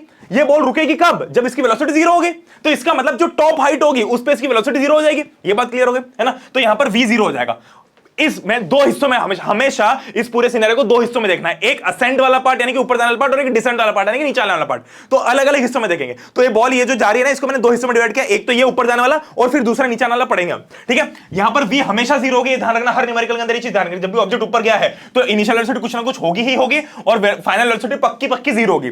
यहां पर जो एक्सेलरेशन ड्यू टू ग्रेविटी आप लोगे इक्वेशन ऑफ मोशन के अंदर, वो हमेशा -g लोगे। क्यों लोगे भैया? क्योंकि देखो बॉल ऊपर जा रही है, धरती माता बॉल को नीचे खींचना चाह रही है, तो एक्सेलरेशन ड्यू टू ग्रेविटी नीचे लग रहा है, बॉल ऊपर जा रही है, तो ये ऊपर है नीचे, दोनों के बीच में मनमुटाव है, दोनों के बीच में मनमुटाव है। तो इस केस में क्या होगा कि एक्सेलरेशन टू ग्रेविटी माइनस में लोगे आप। ठीक है, ये हमेशा याद रखना कि भैया अगर ऑब्जेक्ट ऊपर जा रहा है, एक्सेलरेशन टू ग्रेविटी तो नीचे लगेगा, तो मनमुटाव है, मनमुटाव होगा तो माइनस का साइन आ जाएगा, फिर प्रेम मोहब्बत थोड़ी होगा। और इस केस में जो टाइम होगा उसको मैं बोल दूंगा टाइम ऑफ असेंट, यानी कि ऊपर जाने वाला टाइम, ये आपके हिसाब से कुछ भी लिख सकते हो। और इस केस में जो डिस्प्लेसमेंट होगा वो हमेशा हाइट के बराबर होगा, जो टॉप हाइट तक वो पहुंचेगा अपना ऑब्जेक्ट वो। ठीक है, अब नीचे आने वाला केस देखते हैं, डिसेंट वाला। तो ये असेंट देख लिया, अब नीचे आ रही बॉल, हमारी बॉल ऊपर तक पहुंच गई, ऊपर से नीचे आ रही है। तो इस केस में हमेशा ध्यान रखना इनिशियल वेलोसिटी 0 ही होगी। इमेजिन करो भैया ये हमारी बॉल है ना, अब बॉल अगर मैं ऊपर फेंकूंगा तो ऑब्वियस बात है नीचे यहीं पे आएगी, बट मैं आपको समझाने के लिए ऐसा ड्रॉ कर रहा हूं कि हमारा ग्राउंड है, ये हमारी बॉल ऊपर गई और ये हमारी बॉल नीचे आ गई। ठीक है, तो ये ऊपर जाने वाला सिनेरियो, नीचे आने वाला सिनेरियो है। ठीक है, अब जब बॉल ऊपर गई तो ये पहला केस यहां पर खत्म हो गया और दूसरा केस यहां से शुरू हुआ। तो पहले केस की फाइनल वेलोसिटी 0 थी, तो दूसरे केस की इनिशियल वेलोसिटी भी 0 होगी ना, क्योंकि बॉल तो यहीं पे ही है। ठीक है, तो बॉल यहीं पे है, तो जो ऊपर जाने वाली कहानी वो खत्म, समाप्त हो गई। अब नीचे आने वाली कहानी शुरू हो गई, तो कहानी शुरू कहां से होगी? 0 वेलोसिटी से। तो इस केस में इनिशियल वेलोसिटी 0 होगी और इस केस में पक्का कुछ ना कुछ फाइनल वेलोसिटी होगी ही होगी, क्योंकि बॉल जब नीचे तक आएगी, देखो बॉल नीचे आ रही है, तो जब मेरे हाथ तक आ रही है बॉल, तो यहां पर कुछ ना कुछ वेलोसिटी है ना, वेलोसिटी 0 थी हुई, वो तो मैंने हाथ में पकड़ लिया तो 0 हो गई। वरना जब नीचे तक आ रही है तो इस पॉइंट तक भी वेलोसिटी है बॉल के पास कुछ ना कुछ।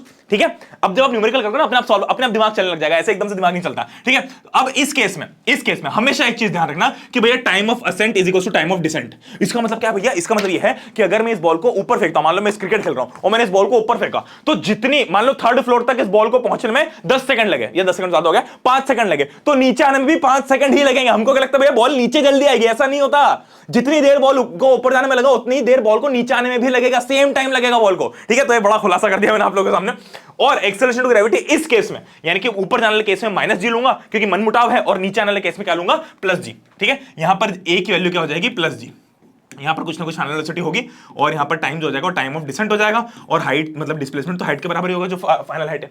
ठीक है, बहुत ही बढ़िया। अब बस इतना दिमाग लगाना आप लोगों को और कुछ भी नहीं करना। ठीक है, अब आपको क्वेश्चन पूछ सकते हैं एग्जाम के अंदर। ठीक है, तो क्वेश्चन जो भी आएंगे हम एक आध न्यूमेरिकल सॉल्व करेंगे, चिंता मत करो, बट ओवरऑल फील इसकी यही है। ठीक है, अब चलो एक क्वेश्चन हम करेंगे यहां पर। अब आप लोगों को ना इसका पोल के अंदर आंसर, मतलब नीचे कमेंट्स के अंदर आंसर देना, पॉज कर रहा हूं, आंसर देना फटाफट। ठीक है, रीड कर लो एक बार फटाफट, पॉज करो, आंसर दो।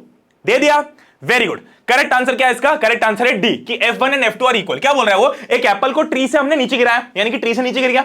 If F1 is the magnitude of force exerted by Earth on the apple and F2 is the magnitude of force exerted by apple on Earth, then F1 F2 बराबर या फिर कम ज्यादा? देखो ध्यान से देखो, ये जो ग्रेविटेशन का फोर्स होता है ना मेरी जान, ये देखो, ये जो ग्रेविटेशन का फोर्स होता है ना, ये जो दो ऑब्जेक्ट्स के बीच में हो रहा है, तो हम क्या निकाला? हमने F निकाला था gm1 m2 अपन r स्क्वायर करके, ये बात याद है ना? gm1 m2 अपन d स्क्वायर करके हमने निकाला था। अब ध्यान से सुनो, इस फोर्स का क्या मतलब है? इस फोर्स का मतलब यह है कि ये वाला ऑब्जेक्ट भी इस ऑब्जेक्ट को अपनी तरफ फोर्स से खींच रहा है, इतने ही फोर्स से खींच रहा है, और ये भी इतने ही फोर्स से खींच रहा है। तो अगर मान लो कि ये वाला ऑब्जेक्ट 10 न्यूटन के फोर्स से खींच रहा है, तो ये भी इस ऑब्जेक्ट को अपनी तरफ 10 न्यूटन से ही खींचेगा। भाई मैं भी 10 न्यूटन से खींच रहा हूं, ये भी 10 न्यूटन से खींच रहा है। ठीक है, तो ये बात तो क्लियर हो गई, क्योंकि फोर्स तो एक ही है ना। और दूसरी चीज ये भी पता है तुम लोगों को, every action is an equal and opposite reaction. तो भैया अगर ये खींचने का एक्शन कर रहा है तो इसके ऊपर रिएक्शन भी उतना ही लगेगा और सेम क्वांटिटी में लगेगा। ये तो हमने पढ़ा ही था। अगर ये 10 न्यूटन का फोर्स ऐसे लगा रहा है तो सामने वाली बॉल भी इसके ऊपर 10 न्यूटन का फोर्स ऐसे लगाएगी ना, इन ऑपोजिट डायरेक्शन। ये बात तो क्लियर है, तो मैग्नीट्यूड तो बराबर होगा, है ना। तो ये चीज तो हमको क्लियर थी। बट भैया अर्थ के केस में हम क्या कह रहे हैं? हम ये बोल रहे हैं कि मान लो मैंने इस बॉल को नीचे गिराया, तो ऑब्वियसली बात है धरती माता इस बॉल को अपनी तरफ खींच रही है कुछ फोर्स के साथ में। तो जितना फोर्स धरती माता इस पे लगा रही है, क्या ये बॉल भी धरती माता पे उतना फोर्स लगा रही है? क्या इस बॉल की इतनी हिम्मत है कि धरती माता पे उतना फोर्स लगाए? तो आंसर है हाँ, फोर्स बराबर ही है, बट धरती माता मूव इसलिए नहीं कर पाती है क्योंकि जो आपने पहले पढ़ा था ना, उसका आंसर मुझे नीचे कमेंट्स में चाहिए पहले। ठीक है, चलो बहुत बढ़िया। तो आंसर है इसका डी। ठीक है, अगला क्वेश्चन, फिर से पॉज करना। Object weighs 10 newton when measured on the surface of earth, what would be its weight when measured on the surface of moon? बताओ फटाफट, पॉज करो, आंसर बताओ। बहुत बढ़िया, तो correct answer is B, 1.6 newton. Simple calculation, आपको बस divided by 6 कर देना है। तो 10 न्यूटन था तो 10 डिवाइडेड बाय 6 का तो 1.61 इसका करेक्ट आंसर आ गया। ठीक है, एन ऑब्जेक्ट थ्रोन इज, हाँ ये रहा क्वेश्चन, ठीक है। तो पहले अब एक बार मैं समझा देता हूं आपको कि कैसे करना है, फिर आप लोग इसका कैलकुलेशन खुद करके बताना, ठीक है। An object is thrown vertically upward and rises to a height of 10 metre. तो क्या बोला है हमने, क्या किया, एन ऑब्जेक्ट को ऊपर फेंका, है ना, ऑब्जेक्ट को ऊपर फेंका। इसका मतलब क्या हुआ, देखो बिना बिना कुछ के हम समझ जाएंगे। इसका मतलब क्या, इसका मतलब कुछ ना कुछ इनिशियल वेलोसिटी होगी, पक्की बात है। हाइट क्या अटेन की इसने, यानी कि डिस्प्लेसमेंट किसके बराबर होता है, हमने देखा कि डिस्प्लेसमेंट की बजाय हम हाइट लेते हैं, है ना, जो हाईएस्ट पॉइंट होता है, तो हाइट लेते हैं। क्योंकि देखो मेरी बात सुनो, ये बॉल हमेशा एक सर्टेन हाइट तक जाएगी, टॉप हाइट, जिसको मैं टॉप हाइट बोलता हूं, और टॉप हाइट से नीचे आना चालू हो जाएगी। तो टॉप हाइट पे पहुंचते तो इसकी वेलोसिटी जीरो हो रही है कि नहीं हो रही है। देखो भाई इसकी टॉप हाइट मान लो ये है, ये इसकी टॉप हाइट थी, तो यहां तक पहुंचने के बाद में बॉल की वेलोसिटी जीरो हो गई ना, तभी तो नीचे आई, वरना नीचे थोड़ी आती। तो यहां पर बॉल की वेलोसिटी क्या हो गई, जीरो, यानी कि जो टॉप हाइट एच हाइट के ऊपर इस बॉल की वेलोसिटी जीरो हो गई। तो ऊपर जाने के केस में क्या हुआ कि इसकी फाइनल वेलोसिटी जीरो हुई, और नीचे आने के केस में इसकी इनिशियल वेलोसिटी जीरो है ना। बाकी हमको वही तीनों इक्वेशन मोशन यूज करनी है। मैंने अभी जो तुम लोगों को कहानी बताई ना, बस ये बताई कि आपको वैल्यूज कैसे रखनी है। भाई फॉर्मूला सेम है, v is equal to u plus t, s equal to, ये तीनों इक्वेशन मोशन सेम है, बट इसके अंदर वैल्यू कैसे भरनी है हमने सिखाई। अब देखो यहां पर ध्यान से, अब चीज समझ में आ रही है, अब आ रही है ना फील कि भैया हमने किसी ऑब्जेक्ट को ऊपर फेंका तो कुछ ना कुछ इनिशियल वेलोसिटी होगी।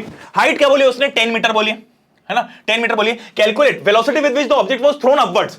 ये हमको बोल रहा है भैया कि u क्या होगा, यानी कि हमने किस वेलोसिटी से ऊपर फेंका इसको, तो कुछ ना कुछ इनिशियल वेलोसिटी तो होती है। तो जीरो तो पक्का ही नहीं होगा ये, क्योंकि जीरो होता तो ऊपर जाती ही नहीं बॉल। ऊपर तभी गए ना जब हमने कुछ वेलोसिटी दी इसको, जब कुछ स्पीड दी हमने अपने हाथ से, ठीक है। अब कैसे कैलकुलेट करेंगे, देखो मेरी बात सुनो। हमारे पास में क्या क्या चीज अवेलेबल, हमको चाहिए u, तो कौन कौन सी इक्वेशन निकाल सकते हैं, v is equal to u plus 80 से निकाल सकते हैं क्या, v is equal to u plus 80 से निकाल सकते हैं क्या, नहीं, v is equal to t तो हमको निकालना ही है खुद को, तो t तो हम निकाल नहीं सकते, ठीक है। तो फिर हमारे पास में टाइम के अलावा वाली कौन सी है, v square minus u square is equal to 2as, क्या इससे निकाल सकते हैं, ध्यान से सुनो, v square minus u square is equal to 2as, है ना। हमारे पास में a वैल्यू, a की वैल्यू है क्या, हाँ भैया है, माइनस g। हमारे पास में s की वैल्यू क्या, हाँ भैया दे रखी है 10 मीटर। हमारे पास में, अब तुम बोलोगे भैया u तो चलो निकालना है, v की वैल्यू कहां है हमारे पास में, अरे मेरी जान v जीरो होगा ना भाई, बॉल ऊपर गई, तो बॉल जब ऊपर पहुंची तो उसकी फाइनल वेलोसिटी जीरो हो गई ना, ये v लिखा है, ठीक है, ये v लिखा है, ठीक है। तो क्या हो जाएगा, zero square minus u square जो हमको निकालना है is equal to 2 into a क्या लेंगे, माइनस जी, क्योंकि बॉल ऊपर जा रही है, धरती माता का फोर्स नीचे, तो मन मुटाव है, तो माइनस जी लेंगे। क्या हमको दे रखा है कि जी 10 लेना है, यहां पर नहीं दे रखा, तो हम 9.8 ही लेंगे। 2 इंटू माइनस 9.8 इंटू s क्या है भैया, डिस्प्लेसमेंट, और इस केस में क्या होगा, हाइट के बराबर होगा, ये तो मैंने बता दिया था, डिस्प्लेसमेंट हमेशा हाइट होगा, चाहे बॉल ऊपर जाए नीचे जाए, डिस्प्लेसमेंट कितना होगा बॉल का, हाइट के बराबर ही होगा। भाई देखो यहां से अगर बॉल ऊपर जा रही है तो बॉल का डिस्प्लेसमेंट यहां से लेके यहां तक, सिर्फ मैं पूरा ओवरऑल डिस्प्लेसमेंट की बात नहीं कर रहा हूं, जब तक बॉल ऊपर पहुंची तब तक तो डिस्प्लेसमेंट इतना ही होना इसकी हाइट के बराबर। ऑब्वियस बात है जब नीचे आ गई तब जीरो हो गया, बट मैं सिर्फ एक केस की बात कर रहा हूं, सिर्फ ऊपर जाने का सिनेरियो देखो, इसको दो हिस्सों में बांट दो, ऊपर गई वेलोसिटी जीरो हो गई। अब यहां पर तो जीरो वेलोसिटी, तो डिस्प्लेसमेंट कितना हो गया, ये देखो यहां से यहां तक, यानी कि हाइट के बराबर, जो भी हाइट थी इसकी टॉप हाइट। सिमिलरली जब मैं दूसरे केस को ऑल टुगेदर अलग देखता हूं तो क्या होगा कि बॉल, अब समझ लो कि बॉल ऊपर गई, बस अब रुक गई वहां पे, तो एक कहानी खत्म ही हो गई पूरी तरीके से। अब सारी वैल्यूज नहीं बनेंगी वापस से, कैसे, नीचे आने वाले केस में, तो नीचे आने वाले केस में बॉल की डिस्प्लेसमेंट कितना हो जाएगा, अगेन वही हाइट के बराबर, क्योंकि बॉल स्टार्ट यहां से हो रही है और एंड यहां पे हो रही है। ऐसे मत देखो कि भैया बॉल स्टार्ट तो यहीं से हुई और वापस यहां के खत्म हो गई, हाँ वो बात बिल्कुल सही है तुम्हारी, बट कैलकुलेशन करने के लिए हम दो अलग अलग हिस्सों में दो अलग अलग कहानियां बना दी पूरी। भाई बॉल ऊपर गई, कहानी खत्म, वैल्यूज खत्म, दूसरी वैल्यूज लो, बॉल नीचे आ रही है तो दूसरी वैल्यूज उठाओ, अलग v अलग g अलग u, ठीक है, बहुत बढ़िया। तो इस केस में भैया अपनी जो ये है s, वो हो गया 10, ठीक है। तो क्या आ गया यहां पर, minus u square is equal to, ये हो जाएगा 98, ये हो जाएगा 98 इंटू 2 यानी कि 196, तो ये हो जाएगा माइनस 196, ठीक है। इससे ये करेंगे कैंसिल, तो u की वैल्यू क्या आ जाएगी, अंडर द रूट 196। इसका मतलब क्या हो जाएगा, u is equal to 14 metre per second, under root निकालेंगे, 14 14 196 होता है, तो u की वैल्यू मिल गई, बहुत बढ़िया। तो यहां पर u की वैल्यू क्या होगी, 14, तो ऑब्वियस सी बात है यहां पर हमको आंसर मिल गया कि आंसर सी ही होना चाहिए। भाई आंसर तो सी होगा क्योंकि एक वैल्यू मिल गई, बट हमको टाइम भी निकालना था इस केस में। अब देखो अगर तुम्हारे u आ गया तो तुमको फटाफट ऑप्शन मिल गया, बट हमें टाइम भी निकालना है, तो ऐसा मान के चलो कि u यहां पर भी 14 है और यहां पर भी 14 है। अब बताओ टाइम क्या होगा, अब टाइम निकालना है, अब तुमको t की वैल्यू चाहिए कि भाई टाइम कितना लगा इसको ऊपर तक पहुंचने में, तो सीधी सी बात है, अब तुम्हारे पास में क्या क्या भैया, अब तुम्हारे पास में u है 14, अब तुम्हारे पास में v है 0, अब तुम्हारे पास में a है minus 9.8 metre per second square, अब तुम्हारे पास में s है 10। अब तुम किसी भी इक्वेशन ऑफ मोशन को यूज करके निकाल सकते हो टाइम, मान लो v is equal to u plus 80 use कर लिया, तो क्या हो गया, 0 इज इक्वल टू 14 प्लस 80 यानी कि 9.8, है ना, माइनस 9.8 इंटू टी, तो क्या हो जाएगा, ये इधर आ जाएगा minus 14 is equal to minus 9.8t, यानी कि 14 इज, ये माइनस का साइन कैंसिल हो जाएगा। मैं जल्दी कर रहा हूं, तुम लोगों को जल्दी नहीं करना, मैं तो ओरली कर सकता हूं, तुम आराम आराम से करना। तो t की वैल्यू यहां से निकल के आ जाएगी 1.43, है ना, ये देखो 1.43। ठीक है, अब तो इससे भी निकाल सकते हो या फिर v equals to u plus 80 से भी निकाल सकते हो। तो u प्लस 80 से जब निकालोगे तो टाइम की वैल्यू ये आ जाएगी। ठीक है, ठीक है, चलो बहुत बढ़िया। चलो तो यहां पर हमारे न्यूमेरिकल्स हो गए, आप 2-3 न्यूमेरिकल प्रैक्टिस कर लोगे, आपको सब मिल जाएगा। अब मैं आप लोगों के लिए पढ़ने की ऐप पे एक टेस्ट भी दूंगा जिसके अंदर आप लोगों को 10 न्यूमेरिकल दूंगा, जिसमें आप प्रैक्टिस करोगे तो आपका पूरा काम खत्म हो जाएगा। इस साथ न्यूमेरिकल्स नहीं आएंगे एग्जाम के अंदर। ठीक है, मेजर डिफरेंसेस देख लो यहां पर, जिसपे क्वेश्चन आते हैं मास और वेट का। तो mass is measure of inertia, weight is force by which earth is pulling us towards itself. ठीक है, कांस्टेंट, ये कांस्टेंट होता है, मास कभी चेंज होता है। भैया मैं चांद पे चले जाऊं, मैं सितारों पे चले जाऊं, मैं आसमान पे चले जाऊं, मैं चांद तारे तोड़ लूं, मैं कुछ भी कर लूं, मेरा मास नहीं बदलेगा। और वेट तो भैया ऐसा डालमडोल होता रहता है, यहां बदला वहां बदला वहां बदला। ठीक है, क्यों? क्योंकि यहां पर छोटे मियां एक्ट कर रहे हैं। ठीक है, चलो इसकी यूनिट केजी होती है, इसकी यूनिट न्यूटन होती है। ग्रेविटेशन और ग्रेविटी में क्या डिफरेंस होता है? Gravitation any two objects, gravity मतलब ऑब्जेक्ट्स एंड अ प्लैनेट। ठीक है, मेजर डिफरेंसेस बड़े मियां और छोटे मियां में कहते देखो, बड़े मियां क्या है? बड़े मियां तो बड़े मियां, छोटे मियां सुभान अल्लाह। बड़े मियां क्या है भैया? संतुष्ट अपने जीवन में। छोटे मियां जो है वो चंचल है। बड़े मियां जैसे हैं वैसे ही रहते हैं, पूरी दुनिया में कहीं भी ले जाओ बड़े मियां को, उनकी value 6.67 into 10⁻11 newton metre square per KG square ही रहेगी। आगे बढ़ते हैं। अब in relation to F is equal to G M M upon D square, ये 2 नहीं है, स्क्वायर है, द क्वांटिटी ऑफ जी। अब बताओ फटाफट इसका आंसर क्या होगा? पॉज करो और बताओ फटाफट। क्वेश्चन नंबर 6 का आंसर लिखो। बहुत बढ़िया, करेक्ट आंसर इज डी। ठीक है, यूनिवर्सल कांस्टेंट ऑफ नेचर, ये कहीं भी चेंज नहीं होगा, भले कुछ भी चेंज हो जाए। The force of attraction between two unit poles, unit point masses separated by a unit distance is called. बताओ, पॉज करो, बताओ फटाफट। Correct answer is universal gravitation constant. ठीक है, यूनिट पॉइंट मासेस, देखो मेरी बात सुनो, ध्यान से सुनो। अब तुम बोलोगे भैया ये क्या है? ये 1 मार्क्स में पूछ लिया जाता है। डेफिनेशन ऑफ जी पूछ लेंगे तो 1 मार्क्स में पूछा जा सकता है। क्या होता है ये? वो बोल रहा है कि the force of attraction between two unit point masses separated by unit distance. यानी कि क्या है? इसका कहने का मतलब है यूनिट मतलब क्या होता है? 1। यूनिट मतलब क्या होता है? 1। तो कह रहा है कि भैया पहले जो ऑब्जेक्ट है उसका मास भी यूनिट है, यानी कि 1 kg है, दूसरे का भी 1 है ना, और जो डिस्टेंस है वो भी 1 है, तीनों 1 है। तो भैया इस केस में क्या होगा? F is equal to G m1 m2 upon D square अगर करोगे तो F इज इक्वल टू क्या हो जाएगा? G m1 भी 1 है इंटू 1 अपॉन 1। तो F किसके बराबर हो गया? G के बराबर, यूनिवर्सल ग्रेविटेशन कांस्टेंट के बराबर। ठीक है, ये एग्जाम में पूछ लिया जाता है। चलो बहुत बढ़िया। तो अब बढ़ते हैं इस चैप्टर के दूसरे पार्ट पे, जो कि बहुत ही इजी और बहुत ही इंटरेस्टिंग है, जिसका सबसे पहला टॉपिक है थ्रस्ट एंड प्रेशर। इसका अंदर बाइंड फोर्स, तो आप देख सकते हो मैंने बहुत सारी सामग्री यहाँ पर इकट्ठा कर लिया, टमाटर और ये सब अलग अलग चीजें। तो आप लोगों को बहुत आसानी से बताऊं, बहुत ज्यादा ऐसा नहीं करेंगे कि लैब एक्सपेरिमेंट करने बैठ जाए, बट आपको एक आइडिया लग जाए कि भाई एक्जैक्टली चीज हो क्या रही है। ठीक है, थ्रस्ट एंड प्रेशर की बात करते हैं, दोनों बहुत ही सिंपल से टॉपिक है। थ्रस्ट क्या है भैया? थ्रस्ट कुछ नहीं होता, थ्रस्ट बस फोर्स होता है परपेंडिकुलर, यानी कि जब भी कोई फोर्स लग रहा है, थ्रस्ट बस एक स्पेशल केस है फोर्स का और कुछ भी नहीं है। मान लो कि अब ये अपना टेबल है, इस टेबल के ऊपर किसी ने ऐसे फोर्स लगाया, किसी ने ऐसे फोर्स लगाया, कोई ऐसा धक्का दे रहा है, कोई ऐसा धक्का दे रहा है, तो ये थ्रस्ट नहीं है। थ्रस्ट क्या होगा? जब कोई फोर्स परपेंडिकुलरली लगेगा, बस that's it. Thrust is a special case of force जिसमें फोर्स जो है वो परपेंडिकुलरली लगता है, इट इज कॉल्ड थ्रस्ट, और कुछ नहीं। इसका यूनिट ऑफ फार्मूला क्या होगा भाई? सीधी सी बात है, सेम टू सेम फोर्स ही है ये, तो इसका यूनिट फार्मूला सब कुछ फोर्स जैसा ही होगा और इसकी यूनिट भी न्यूटन ही होगी, कुछ भी अलग नहीं होगा। ठीक है, ये बस स्पेशल केस है और कुछ नहीं है। अब आते हैं प्रेशर पे। भैया प्रेशर क्या है? प्रेशर कुछ नहीं, दिमाग के ऊपर प्रेशर लगता है ना, तो प्रेशर कैसे कैलकुलेट करते हैं हम? कि मान लो कि कोई बच्चा छोटा है, छोटे बच्चे को अगर बहुत सारा बोझ डाल दोगे तो वो हैंडल नहीं कर पाएगा, क्योंकि उसका प्रेशर बहुत ज्यादा बढ़ जाएगा। क्यों? क्योंकि भैया जो दिमाग था, जो दिमाग का सरफेस एरिया था वो कम था और आपने बहुत ज्यादा फोर्स लगा दिया उसके ऊपर। सेम चीज, सेम फोर्स अगर किसी 20-25 साल के आदमी को लगे तो उसको इतना प्रेशर नहीं लगेगा, छोटे बच्चे को ज्यादा प्रेशर लगेगा। क्यों? क्योंकि फोर्स भले ही उतना ही है पर उसका सरफेस एरिया कम है, उसका दिमाग छोटा है। ठीक है, तो प्रेशर क्या होता है? Force acting per unit area, इसको हम थ्रस्ट बोलते हैं बेसिकली। तो thrust acting per unit area, क्योंकि हम यहां पर सिर्फ और सिर्फ परपेंडिकुलर फोर्स की बात कर रहे हैं। अब फॉर एग्जांपल इमेजिन करो कि भैया ये झंडू बाम है, अब ये झंडू बाम मेरे हाथ के ऊपर 10 न्यूटन का फोर्स लगा रहा है, बहुत बढ़िया, 10 न्यूटन का फोर्स लग रहा है, कोई बात नहीं। पर अगर यही 10 न्यूटन का फोर्स पेन लगा है तो मुझे ज्यादा दर्द होगा ना, क्योंकि ज्यादा प्रेशर लगेगा। क्यों? क्योंकि भैया इसका सरफेस एरिया बड़ा है, इसका सरफेस एरिया छोटा है। अगर मैं वो सिलने वाली सुई लेके आ जाऊं तो उसका सरफेस एरिया और छोटा है, तो बिल्कुल घुसी जाएगी यार पर। ठीक है, इसीलिए हमारे लिए जब भी हम ऐसा ठक ठक ठक करते हैं तो ये ठोकना मुश्किल है, ये ठोकना आसान है। क्यों? क्योंकि यहां पर प्रेशर ज्यादा होता है। तो एक चीज हमेशा ध्यान रखना, प्रेशर का फॉर्मूला क्या होता है? प्रेशर का फॉर्मूला होता है pressure is equal to force acting per unit area. ठीक है, तो उसकी यूनिट क्या होती है? न्यूटन पर मीटर स्क्वायर। ठीक है, और इसी यूनिट को हम शॉर्ट फॉर्म में पास्कल भी बोलते हैं। ठीक है, तो PA लिखते हैं हम इसको, तो पास्कल इसकी यूनिट होती है। बहुत सिंपल सी बात है और कुछ नहीं है। ठीक है, तुम लोग खुद ही कैलकुलेट कर सकते हो प्रेशर, जितना ज्यादा सरफेस एरिया लगेगा उतना कम प्रेशर जाएगा। ठीक है, तो भैया प्रेशर का फॉर्मूला देखो, F अपॉन A, यानी कि प्रेशर जो है वो एरिया के इनवर्सली प्रोपोर्शनल है। तो जैसे जैसे एरिया बढ़ेगा वैसे वैसे प्रेशर कम होगा, और जैसे जैसे एरिया कम होगा वैसे वैसे प्रेशर बढ़ेगा। सीधी सी बात है। सिमिलरली ये फोर्स के डायरेक्टली प्रोपोर्शनल भी है। जैसे मान लो कि मैं ये झंडू बाम लेता हूं, अभी झंडू बाम का सरफेस एरिया सेम है, मतलब मैं इसको चेंज नहीं करता हूं, पर मैं अभी 10 न्यूटन का फोर्स लगा रहा हूं, अब मैं 100 न्यूटन का फोर्स लगाऊंगा तो ज्यादा प्रेशर हो जाएगा ना। तो प्रेशर क्या होता है? Force upon area. फोर्स बढ़ेगा तो प्रेशर बढ़ेगा, फोर्स कम होगा तो प्रेशर कम होगा, और एरिया बढ़ेगा तो प्रेशर कम होगा, एरिया कम होगा तो प्रेशर बढ़ेगा। ये इनवर्सली प्रोपोर्शनल है। ठीक है, इतना ही, इसमें और कुछ नहीं है। अब हमने क्यों पढ़ा भैया अगर इतना सा था ये? तो हमने इसलिए पढ़ा क्योंकि हमको पढ़ना है प्रेशर इन फ्लूइड्स। ये भी बहुत सिंपल सा कंसेप्ट है और कुछ नहीं है। प्रेशर इन फ्लूइड्स का क्या मतलब है कि आपने अगर एक पानी के एक बोतल के अंदर पानी भर दिया, मान लो इस बोतल के अंदर पानी है, या फिर मान लो कि मैं इस बोतल के अंदर पानी भर देता हूं, ठीक है, मैं इस बोतल के अंदर क्या करता हूं, पानी भर देता हूं, तो क्या होगा कि ये जो पानी मैं इस बोतल के अंदर भरने वाला हूं, आपको ट्रांसपेरेंट बोतल है, आपको ध्यान से दिखेगा, आधा ढूल गया है, बहुत शानदार, पूरा कार्यक्रम कर दिया मैंने यहाँ पे, ठीक है।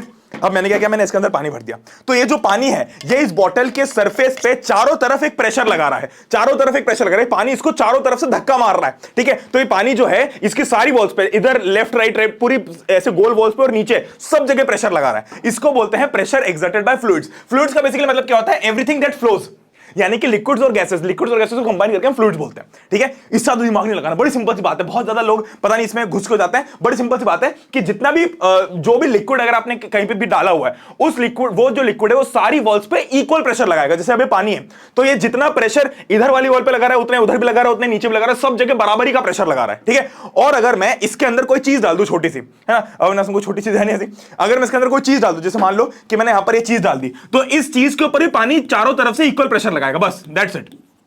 इसको बोलते हैं प्रेशर एक्सर्टेड बाय फ्लूइड्स। ये गैसेस भी करती है, लिक्विड्स भी करते हैं, ठीक है। तो इसको अब ये ध्यान रखना है कि प्रेशर जो है वो अनडिमिनिश्ड है। अनडिमिनिश्ड मतलब कि बराबर है, अनडिमिनिश्ड मतलब कि सेम टू सेम है सारे डायरेक्शंस में।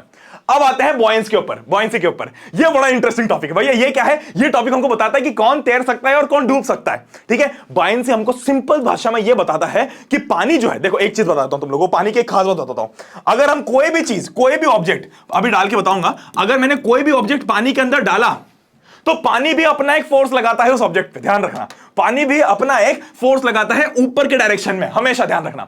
अब देखो यहां पर एक घमासान युद्ध होगा, क्यों? क्योंकि भैया ये जो ऑब्जेक्ट है इसके ऊपर दो फोर्स लग रहे हैं, एक तो पानी जो ऊपर लगा रहा है वो, और एक जो धरती माता इसको नीचे खींच रही है वो। अब ध्यान से सुनना मेरी बात को, मैं अब आने वाले पूरे टॉपिक में जो धरती माता नीचे जिस फोर्स से खींच रही है ना उसको वेट बोलूंगा। वेट आप लोगों को पता है वेट क्या है? Weight is the force with which earth is pulling us towards itself. तो वेट क्या है? धरती माता जितने फोर्स हमको नीचे की तरफ खींच रही है, तो ये वेट बोलूंगा मैं इसको। तो इसके ऊपर दो फोर्स लग रहे हैं, एक तो इसका वेट और एक ये जो पानी इसके ऊपर ऊपर लगा रहा है फोर्स वो, ठीक है। अब यहां पर होता है भैया घमासान युद्ध, और बड़ा सिंपल सा युद्ध है। क्या युद्ध है भैया? देखो एक फोर्स लग रहा है नीचे जो कि धरती माता लगा रही है यानी कि वेट, एक फोर्स ऊपर लग रहा है जिसको हम बोलते हैं अपथ्रस्ट। थ्रस्ट क्या होता है? जो परपेंडिकुलर फोर्स लगता है। अपथ्रस्ट मतलब जो ऊपर की साइड में थ्रस्ट लगता है, दैट्स इट। तो अपथ्रस्ट बोल सकते हैं, बॉयंट फोर्स बोल सकते हैं, अपवर्ड फोर्स बोल सकते हैं, कुछ भी बोल सकते हैं। तो मैं यहां पर बॉयंट फोर्स बोल देता हूं क्योंकि बड़ा सुनने में अच्छा लगता है। तो बॉयंसी जो हम पढ़ रहे हैं, बॉयंसी बेसिकली क्या होता है? बॉयंसी के अंदर जो हम फोर्स लगता है वो बॉयंट फोर्स लगता है। अभी सुनो मेरी बात, शांति से सुनो। बेसिकली अब क्या हो रहा है कि इसके ऊपर एक फोर्स पानी भी लगा रहा है जिसको मान लो मैं अभी के लिए फॉर एग्जांपल अपथ्रस्ट बोल देता हूं, और एक फोर्स इसका वेट है। अब बड़ी सिंपल सी बात है, बड़ी सिंपल सी बात है। अगर मान लो, अब बिल्कुल सिंपल है ना, नंबर्स में खेलते हैं, बिल्कुल बच्चों से नंबर्स में खेलते हैं ना, ऐसे कोई वेरिएबल में बात करना ही नहीं कि लेट दिस बी जी, ये वो बी, इसे कुछ भी नहीं करना, सिंपल बात है, ठीक है। मान लो इसका वेट है 10 न्यूटन, है ना, यानी कि धरती माता इस पर 10 न्यूटन का फोर्स लगा रही है नीचे। अगर ये पानी जो है, अगर ये पानी इसके ऊपर जो धक्का दे रहा है, अगर वो 10 न्यूटन से ज्यादा दे दे, अगर वो 11 न्यूटन का फोर्स दे दे, तब ये बॉल जो है, ये जो ऑब्जेक्ट है, ये ऊपर ही रह जाएगा ना, नीचे नहीं आएगा ये, तब ये नहीं डूबेगा, ठीक है। पर अगर मान लो कि ये जो धरती माता का फोर्स है वो 10 न्यूटन है, और ये पानी बेचारा मेहनत करके भी इसके ऊपर मुश्किल से 5 न्यूटन ही लगा पा रहा है, तो उस केस में क्या होगा? धरती माता जीत जाएगी और ये ऑब्जेक्ट जो है वो सिंक कर जाएगा। बस इतनी सी बात है, ठीक है। ऑब्जेक्ट सिंक कब करता है? जब उसका जो वेट है वो पानी के बॉयंट फोर्स से ज्यादा है, ठीक है। अब जैसे अपने पास में यहां पर पानी रखा हुआ है, तो अगर मैं कोई भी चीज डुबाऊंगा, अभी डुबा के बताऊंगा, तो कोई भी चीज अगर इसके अंदर डुबाऊंगा तो ये पानी जो है इसके ऊपर के डायरेक्शन में फोर्स लगाएगा।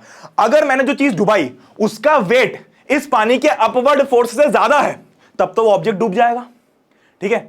और अगर उसका वेट कम है और पानी का ऊपर धक्का देने वाला फोर्स ज्यादा है, तो ऑब्जेक्ट नहीं डूबेगा। बड़ी सिंपल सी बात है, बच्चों ऐसा खेल है, ठीक है। ये तो वही बात होगी ना जो हमने force and law of motion में पढ़ा था कि भाई तुम इधर से धक्का लगा रहे हो और कोई उधर से धक्का लगा रहा है, अगर इधर से धक्का लगाने वाले का धक्का जो वजन मतलब जो फोर्स है वो ज्यादा है, तो जो अपनी अलमारी वो उधर चली जाएगी, और उधर से जो धक्का लगा रहा है उसका ज्यादा, तो अलमारी इधर आ जाएगी, और अगर बराबर है तो वहीं रह जाएगी। बैलेंस एंड बैलेंस फोर्स पढ़ा था ना, बस वही चीज यहां पर। अगर धरती माता का फोर्स और बॉयंट फोर्स बैलेंस हो गया, तब तो ये ऑब्जेक्ट यहां पर तैरता रहेगा बीच में। अगर ये अपथ्रस्ट ज्यादा है, मतलब वो फिर मतलब अगर बराबर है तो फिर वो थोड़ा ऊपर नीचे हो जाएगा। अगर अपथ्रस्ट ज्यादा है तो ऑब्जेक्ट ऊपर रहेगा, है ना, मतलब हल्का सा तो पानी में ऐसा सरफेस में रहेगा, और अगर ऑब्जेक्ट का वेट ज्यादा है तो ऑब्जेक्ट नीचे डूब जाएगा। बड़ी सिंपल सी बात है, ठीक है। अब हमको बस कैलकुलेट करना है कि बॉयंट फोर्स निकालते कैसे हैं, ठीक है। ये जो बॉयंट फोर्स है ना, बेसिकली ये डेंसिटी पे डिपेंड करता है, यानी कि अगर किसी फ्लूइड की डेंसिटी ज्यादा है तो उसका बॉइंट फोर्स भी ज्यादा होगा। जैसे फॉर एग्जांपल पानी है, तो पानी की डेंसिटी कम है, तेल की डेंसिटी ज्यादा है, और चाशनी वाले पानी की डेंसिटी भी ज्यादा है। तो अगर मैं किसी ऑब्जेक्ट को पानी के अंदर डालूंगा तो हो सकता है कि डूब जाए, पर जरूरी नहीं कि वो चाशनी वाले पानी के अंदर भी डूब जाएगा, क्योंकि चाशनी वाले पानी की डेंसिटी ज्यादा होती है। तो जहां पर भी जिस भी लिक्विड की डेंसिटी अगर ज्यादा है तो उसका ऊपर धक्का देने वाला जो फोर्स वो भी ज्यादा होगा। ठीक है, बहुत बढ़िया। अब इसके कुछ पॉइंट्स है बहुत इंपॉर्टेंट, ठीक है, वो बेसिकली वही कहानी और कुछ नहीं, जो मैंने बताई ना वही कहानी, एक बार आप रीड मार लोगे तो आपको पूरा समझ में आ जाएगा। ठीक है, अब तुम लोगों को आता है अगला एक, बेसिकली फ्लोटिंग एंड सिंकिंग समझ में आ गया। Floating and sinking basic concept क्या है इसका, कि अगर बॉयंट फोर्स, पानी का जो बॉयंट फोर्स है वो ज्यादा है एज कंपेयर टू वेट, तो इस केस में भाई पानी ऊपर धक्का दे रहा है, धक्का देने वाला फोर्स ज्यादा है, और नीचे जो फोर्स धरती माता लगा रही है वो कम है, तो ऑब्वियस बात है ऊपर देने वाला अगर फोर्स ज्यादा है तो ऑब्जेक्ट ऊपर ही रहेगा, यानी कि ऑब्जेक्ट विल फ्लोट।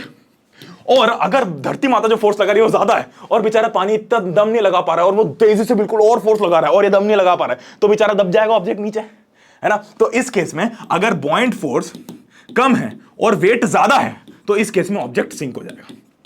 ठीक है, तो एक कहानी तो ये समझ ली, एक कहानी होगी। इसी की दूसरी कहानी है डेंसिटी से रिलेटेड, कि अगर डेंसिटी ऑफ ऑब्जेक्ट ज्यादा है, डेंसिटी ऑफ लिक्विड से, तो ऑब्जेक्ट सिंक हो जाएगा, और डेंसिटी ऑफ ऑब्जेक्ट कम है डेंसिटी ऑफ लिक्विड से, तो ऑब्जेक्ट फ्लोट हो जाएगा।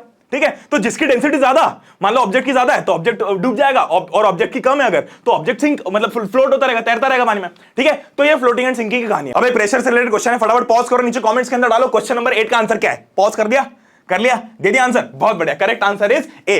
बेसिकली ये बोल रहा है कि कितना क्या वो आपको निकालना है कि कितना का प्रेशर लगेगा। तो सबसे पहले तो गलती आपने की होगी वो कि आपने मीटर में कन्वर्ट नहीं किया, तो मीटर में पहले कन्वर्ट करो इसको। फिर आप लोगों को यहां पर फोर्स दे रखा है 5 kg दे रखा है, तो इससे फोर्स निकालने के लिए क्या करोगे, 5 × 9.8, तो आपको इसका वेट मिलेगा, यानी कि इसका फोर्स मिलेगा जो नीचे के डायरेक्शन में लग रहा है। देखो एक फोर्स हमेशा लगता रहता है नीचे के डायरेक्शन में, वो होता है वेट का फोर्स जो धरती माता लगा रही है, यानी कि mg, बस, और टेंशन नहीं लेना। ठीक है, ये पूरा एक्सप्लेनेशन इसका स्क्रीनशॉट ले सकते हो आप। अब आर्किमिडीज प्रिंसिपल पे आते हैं। ठीक है, अभी मैंने तुम लोगों को ये बताया कि भैया बॉयंट फोर्स होता है, पर ये बॉयंट फोर्स कितना है भैया एग्जैक्टली। देखो मैंने अभी तक जितने भी फोर्स बताया मैंने आप लोगों को कैलकुलेट करने का तरीका बताया ना। जैसे न्यूटन पापा ने शुरू में बोला था कि भैया फोर्स होते हैं, फोर्स नाम की कोई चीज होती है, तो फिर उसने पूरा लॉ बताया कि फोर्स कैसे डिराइव करोगे, कैसे कैलकुलेट करोगे। फिर हमने देखा यूनिवर्सल लॉ ऑफ ग्रेविटेशन, तो वो हमने पूरा डिराइव किया। अब आर्किमिडीज प्रिंसिपल से देख रहे हैं हम कि भैया जो पानी है या कोई भी लिक्विड जो ऊपर फोर्स लगा रहा है, ये फोर्स होगा कितना, ये कोई बताए तो सही हमें।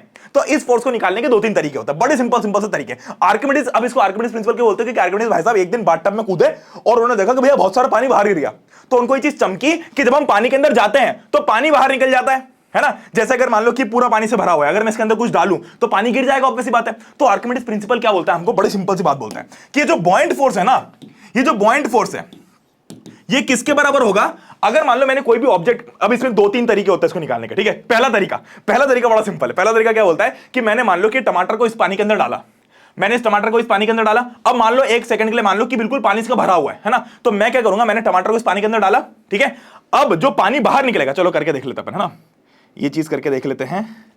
अरे आधा तो ढूल ही गया पहले। ठीक है, कोई बात नहीं, हमको वैसे भी कोई ऐसे लेबोरेटरी नहीं खोलनी है, हमको बस आइडिया चाहिए जिंदगी में क्या हो रहा है। मान लो कि मैं इसको पूरा भर देता हूं, है ना, अपन ने इसको पूरा भर दिया 1 सेकंड के लिए, मान लो कि हमने इसको पूरा भर दिया। ठीक है, अब मैं क्या करूंगा, इस टमाटर को इसके अंदर डालूंगा। अब मैंने इस टमाटर को इसके अंदर डाला तो देखो कुछ पानी नीचे गिर गया। तो बेसिकली ये क्या कहना चाह रहा है आर्किमिडीज प्रिंसिपल, कि जितना पानी नीचे गिरा, जितना वजन पानी का नीचे गिरा, उतना ही इसके ऊपर बॉयंट फोर्स लग रहा है। ठीक है, यानी कि buoyant force is equals to weight of water displaced. ठीक है, तो एक तो ये तरीका हो गया आर्किमिडीज प्रिंसिपल से बॉयंट फोर्स निकालने का।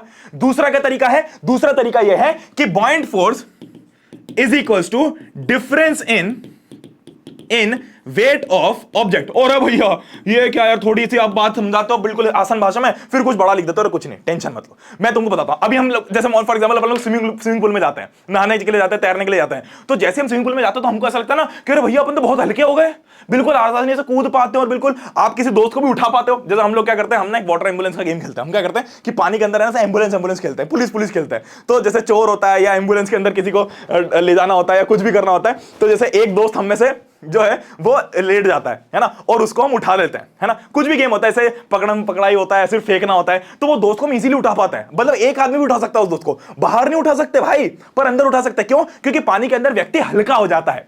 अब हल्का होने का मतलब क्या है, हल्का होने का मतलब यह है कि उसका जो इफेक्टिव वेट है वो कम हो जाता है। और भैया ये कैसे होगा, पानी के अंदर हल्के कैसे हो जाएंगे? क्योंकि पानी के अंदर हल्के इसलिए होते हैं मेरी जान, क्योंकि जब भी हम पानी के अंदर कोई भी चीज डालते हैं, जब भी हमने पानी के अंदर कोई भी चीज डाली, समझो बात को, बड़ी सिंपल सी बात है। मान लो कि एक बॉल को मैं पानी के अंदर डाल रहा हूं। अब मान लो इस बॉल का पहले जो वेट था वो मान लो था, इस बॉल का वेट था मान लो 100 न्यूटन। अब मैंने पानी के अंदर डाल दिया। अब पानी अपना कुछ बॉइंट फोर्स भी लगाएगा इसके ऊपर, पानी अपना कुछ बॉइंट फोर्स भी लगाएगा। मान लो पानी ने बॉइंट फोर्स लगाया 30 न्यूटन का, तो 30 न्यूटन का पानी ने ऊपर के डायरेक्शन में फोर्स लगाया, 100 न्यूटन का फोर्स नीचे लग रहा था। तो इफेक्टिवली इसके ऊपर इसका वेट कितना हो गया? 100 - 30 यानी कि 70 न्यूटन, है ना, यानी कि 70 न्यूटन। तो ये बात क्लियर हो गई, है ना। तो बॉइंट फोर्स हम अब देखो, अब दो तरीके हैं। कैसे तरीके हैं कि भैया हम अभी ये हमको नहीं पता कि बॉइंट फोर्स कितना है ना। अब इमेजिन करो हमको पता ही नहीं बॉइंट फोर्स कितना है। मैंने क्या किया, मैंने अपने ऊपर या अपने ऑब्जेक्ट के ऊपर एक स्प्रिंग बैलेंस रख दिया, है ना, एक मेजर करने के लिए एक स्प्रिंग बैलेंस लगा दिया, है ना। तो मैंने देखा कि भैया जब ऑब्जेक्ट बाहर था हवा में, है ना, इमेजिन करो वो स्प्रिंग बैलेंस होता है ना कि भैया अपन इसको अटका लेते हैं कहीं भी और उठाते हैं उसको, तो हमको वहां पर वजन दिख जाता है और ऑब्जेक्ट लटकता हुआ रहता है और हमको वजन दिख जाता है कि उसका कितना है। तो मान लो कि बाहर हमको इसका वजन दिखा, इसका वजन था मान लो 20 न्यूटन, ठीक है। अब मैंने क्या किया, मैंने उस ऑब्जेक्ट को, जैसे मान लो टमाटर है, तो टमाटर को मैं मेजर कर रहा हूं मान लो, तो टमाटर का बाहर मान लो वेट था 20 न्यूटन। अब जैसे मैंने इसको पानी के अंदर डाला और मैं उससे वो स्प्रिंग में ही देख रहा हूं कि वजन कितना है, तो मुझे पता चलता है भैया 20 न्यूटन से तो 12 न्यूटन हो गया, है ना। भाई पहले इसका वजन था 20 न्यूटन, अब इसका वजन आफ्टर पानी में डालने के बाद इसका वजन हो गया 12 न्यूटन। तो इसका मतलब पहले इसका वजन था नीचे के डायरेक्शन में 20 न्यूटन, बाद में इसका वजन है नीचे के डायरेक्शन में 12 न्यूटन। इसका मतलब नीचे से कोई ना कोई 8 न्यूटन का फोर्स लगा रहा होगा ना। समझो मेरी बात को, नीचे से कोई ना कोई, और इसको फिजिक्स की भाषा में देखो, सिंपल सी बात है। मान लो कि मैं नीचे के डायरेक्शन को प्लस मानता हूं, है ना, या वेक्टर क्वांटिटी में नहीं घुसना है, अगर सिंपल सी भाषा में समझना है, चलो बता देता हूं, है ना। मान लो कि नीचे के डायरेक्शन में प्लस बोल दिया और ऊपर के डायरेक्शन को माइनस बोल दिया, है ना। तो नीचे पहले फोर्स लग रहा था प्लस 20 न्यूटन, बाद में मान लो इस बॉल के ऊपर पहले फोर्स का लग रहा था प्लस 20 न्यूटन, नीचे के फोर्स को मैं प्लस मान रहा हूं और ऊपर जो लगने वाला फोर्स उसको माइनस मान रहा हूं। अब इसके ऊपर फोर्स लग रहा है प्लस 12 न्यूटन, तो इसका मतलब किसी ने इसमें 8 न्यूटन का फोर्स, माइनस 8 न्यूटन का फोर्स लगाया होगा ऊपर, मतलब 8 न्यूटन का फोर्स ऊपर के डायरेक्शन में लगाया होगा। तो वो कौन लगाएगा? पानी लगाएगा। तो बॉइंट फोर्स क्या हो गया? 8 न्यूटन। तो बॉइंट फोर्स का दूसरा तरीका निकालने का क्या है कि आप ऑब्जेक्ट को पहले तो वजन कर लो कि बाहर कितना है, फिर पानी में डालने के बाद उसका वजन कितना है, और जो डिफरेंस होगा वो आपको बता देगा कि पानी ने ऊपर के डायरेक्शन में कितना फोर्स लगाया। अल्टीमेटली सब प्लस माइनस का ही खेल है मेरी जान। इतना मतलब जितना लगता है ना डिफिकल्ट, उतना है नहीं, कुछ भी नहीं है, फुद्दू सी बात है, ठीक है। एक बार सुन लिए तुमने तो तुमको समझ में आ जाएगी। भाई पहले इसका वजन था 20 न्यूटन, पानी के अंदर डालने के बाद मान लो किसी और दूसरे लिक्विड में डाला, तो मान लो इसका वजन हो गया 5 न्यूटन। तो इसका मतलब किसी ने ऊपर 15 न्यूटन का धक्का लगाया है ना। कोई है जो नीचे से उसको 15 न्यूटन ऊपर लगा रहा है, तभी हमारा वजन कम हो गया, है ना। जैसे वेइंग मशीन होती है, तो आप वेइंग मशीन के नीचे से अगर ऊपर प्रेस करोगे तो वेइंग मशीन में कम होती रहेगी वैल्यू, ठीक है। तो सेम चीज यहां पर, तो ये होता है बॉइंट फोर्स, ठीक है। तो ये दूसरा तरीका होता है बॉइंट फोर्स निकालने का, ठीक है। तो पहला तरीका ये हो गया। दूसरा तरीका क्या हो गया? Difference in the weight of object. और तीसरा तरीका है बॉइंट फोर्स निकालने का, वॉल्यूम ऑफ वाटर डिस्प्लेस। तो इस वॉल्यूम से हम बेसिकली निकालते अल्टीमेटली वेट ही है, बट मेजर ये दो तरीके आपके सामने होते हैं, ठीक है। अब देखो मैंने तुम लोगों को कहानी बता दी कि ये जब मैंने इसको डुबाया, है ना, ध्यान से सुनो, मैंने क्या किया, मैंने इसको टमाटर को पानी के अंदर डाला। अब क्या हुआ कि कुछ पानी नीचे गिर गया। अब मैं करूंगा जो पानी नीचे गिरा हुआ है ना, ये हटाता हूं, है ना। वैसे तो सब गंदा हो जाएगा, पर इमेजिन करो कि जो नीचे इसमें पानी जो गिर गया है, जो पानी इसको डालने से जो बाहर निकला पानी, उस पानी का मैंने वजन कर लिया। तो जितना उस पानी का वजन होगा उतना ही इसका अपथ्रस्ट होगा। दैट्स इट, और कुछ नहीं है, ठीक है। बड़ी सिंपल सी बात है, ठीक है। तो आर्किमिडीज प्रिंसिपल हमको क्या बोलता है? When a body is fully immersed और partially in a fluid, it experiences an upward force that is equal to the weight of the fluid displaced by it. तो ये देखो सेम चीज यहां पर भी दी हुई है, इन्होंने थोड़ी महंगी तरीके से की है। महंगी तरीके से कैसे किया देखो बताता हूं। इन्होंने क्या किया है, इन्होंने ये किया है कि इन्होंने ना यहां तक का भर के एक बीकर ले लिया और 4 न्यूटन का एक ऑब्जेक्ट ले लिया। इन्होंने इसको जब डुबाया तो इनको पता चला कि भैया वेइंग मशीन के अंदर 1 न्यूटन ही बता रहा है। तो एक तरीका तो ये हो गया कि भैया 4 न्यूटन से इसका वेट हो गया 1 न्यूटन, है ना। पहले 4 न्यूटन था, पानी के अंदर डालने का इसका वेट हो गया 1 न्यूटन। तो इसका मतलब कोई ना कोई नीचे से ऊपर 3 न्यूटन घुसा ही रहा होगा, कोई ना कोई तो लगा रहा होगा नीचे से ऊपर 3 न्यूटन का फोर्स, वरना ऐसा होता ही नहीं। तो ये एक सिनेरियो है कि भाई आपने को 3 न्यूटन मिल गया। अब मान लो कि इस तरीके से नहीं निकालना, तो दूसरा तरीका क्या है? दूसरा तरीका ये कि भैया ये वेट निकाल लो, इसने जितना लिक्विड डिस्प्लेस किया उसका। तो पहले लिक्विड यहां तक था, अब जैसे ही मैं इसको डालूंगा तो लिक्विड यहां से फ्लो के धड़ धड़ इसमें गिरना चालू हो जाएगा। तो मैंने क्या किया, जो लिक्विड इसके अंदर धड़ धड़ गिरा उसका वजन कर लिया, उसका वजन 3 न्यूटन आ गया। तो ये दूसरे तरीके से मैंने निकाल लिया कि बॉइंट फोर्स कितना होगा। मुझे अल्टीमेटली निकालना क्या है कि पानी ऊपर कितना धक्का दे रहा है, ठीक है, पानी ऊपर कितना धक्का दे रहा है। अब देखो, अब इसमें भी एक इंटरेस्टिंग चीज है। क्या इंटरेस्टिंग चीज है कि अगर मैं इसको थोड़ा कम डुबाता, पूरा नहीं डुबाता, अगर कम डुबाता, मान लो कि मैं इसको सिर्फ यहां तक ही डुबाता, तो जो पानी डिस्प्लेस होता वो कम होता, है ना। भाई पूरा का पूरा पानी थोड़ा डिस्प्लेस होता। अगर मैं इसको आधा करता, तो इमेजिन कर पा रहे हो ना बात को मैं क्या कह रहा हूं। अगर मैं इसको सिर्फ आधा ही डुबाता है, पूरा नहीं डुबाता, आधा ही डुबाता, तो उस केस में जो पानी डिस्प्लेस होता वो भी कम होता, है ना। तो उस केस में यहां पर वजन भी कम आता। तो उस केस में बॉइंट फोर्स भी कम होता। सीधी सी बात है, तुम जितना पानी को अंदर, जितना ऑब्जेक्ट को पानी के अंदर घुसाते जाओगे, डुबाते जाओगे, उतना ही बॉइंट फोर्स बढ़ता जाएगा। तो एक बार आपने पूरा सिंक कर दिया, फिर भले तुम इसको नीचे तक ले जाओ, पानी वहीं रहेगा, ठीक है। फिर भले तुम देखो, अब जैसे टमाटर है, तो मैंने एक बार टमाटर को सिंक कर दिया ना, तो भले मैं इसको और नीचे तक ले जाऊं, अब हालांकि मेरी उंगली जाएगी तो ऑब्वियसली बात है थोड़ा चेंजेस होगा, बट सीन वही है, ठीक है। चलो, तो ये अब देखो दूसरा तरीका क्या है कि आपने डिफरेंस निकाल लिया, है ना। और तीसरा तरीका क्या है कि आप वॉल्यूम निकाल लो, कि भैया पहले पानी यहां तक था, अब पानी यहां तक आ गया, तो ये वाला जो वॉल्यूम होगा पानी का, ये वॉल्यूम निकाल लो, और इस वॉल्यूम से तुम पानी का वजन निकाल सकते हो। कैसे? डेंसिटी का फॉर्मूला से। डेंसिटी क्या होती है? डेंसिटी क्या होती है? डेंसिटी क्या होती है? Density is equals to mass upon volume, है ना। तो हमको क्या निकालना है भैया? अपन मास भी निकाल ले तो काम चल जाएगा अपना, है ना। तो आपको डेंसिटी अगर पता है, अगर वैसे पानी की डेंसिटी 1 होती है, तो इस केस में वॉल्यूम और मास ऑलमोस्ट बराबर निकल के आते हैं। तो अभी हमें इतनी कहानी के अंदर नहीं घुसना है, हमें बस एक आइडिया चाहिए कि भैया क्या होता है आर्किमिडीज प्रिंसिपल, और इसके साथ में तुम इसके क्वेश्चंस कर सकते हो। तो बहुत सिंपल सा टॉपिक आर्किमिडीज प्रिंसिपल, बिल्कुल घबराने वाली बात नहीं है। ऐसा सुनने में डर लगता है भैया क्या होगा, पर कुछ नहीं है, ठीक है। तो अब इसके कुछ क्वेश्चन कर लेते हैं, ठीक है। तो यही क्वेश्चन आप लोगों के सामने एक दे रखा है, असर्शन रीजनिंग वाला है। तो मैंने चूंकि सिंपल क्वेश्चन और एग्जाम के अंदर आ सकता है, तो इसलिए मैंने आप लोगों के लिए इसका कुछ अलग से वो नहीं डाला है, मतलब कुछ ऐसा क्वेश्चन नहीं डाला है। ये जो क्वेश्चन है ना आपका, ये आपके एनसीईआरटी के अंदर लास्ट में, आप खोलना अपनी एनसीईआरटी ग्रेविटेशन के साथ साथ खोलते रहो, उसमें लास्ट में तुम देखो बिल्कुल एक छोटी सी लाइन में इस साइड में, मेरे को पूरी एनसीईआरटी याद है आपकी, ठीक है। तो आपके एनसीईआरटी के जो बिल्कुल लास्ट पेज इस चैप्टर का, उसमें ये वाले हाफ में लैक्टोमीटर के बारे में लिखा हुआ है, लेटेस्ट एनसीईआरटी के अंदर, ठीक है। तो ये लैक्टोमीटर का जो कंसेप्ट है वो ये वाला है कि लैक्टोमीटर जो है वो आर्किमिडीज प्रिंसिपल पे भी बेस्ड है। अब अगला क्वेश्चन बहुत सिंपल है, फटाफट करके बताओ। Object weighs 10 newton in air, और पानी के अंदर जब इमर्स करते हैं तो उसका वेट होता है 8 न्यूटन। तो बताओ वेट ऑफ लिक्विड डिस्प्लेस कितना होगा? तो फटाफट बताओ इन चार में से क्या आंसर होगा। पॉज करो और नीचे बताओ कमेंट्स के अंदर। क्वेश्चन नंबर 10 का आंसर क्या है? बहुत बढ़िया, करेक्ट आंसर है इसका बी, यानी कि 2 न्यूटन, ठीक है। सीधी सी बात है, देखो एक चीज बता देता हूं, buoyant force is equals to weight of water displaced, ठीक है, वेट ऑफ वाटर डिस्प्लेस्ड, और कुछ नहीं, ठीक है।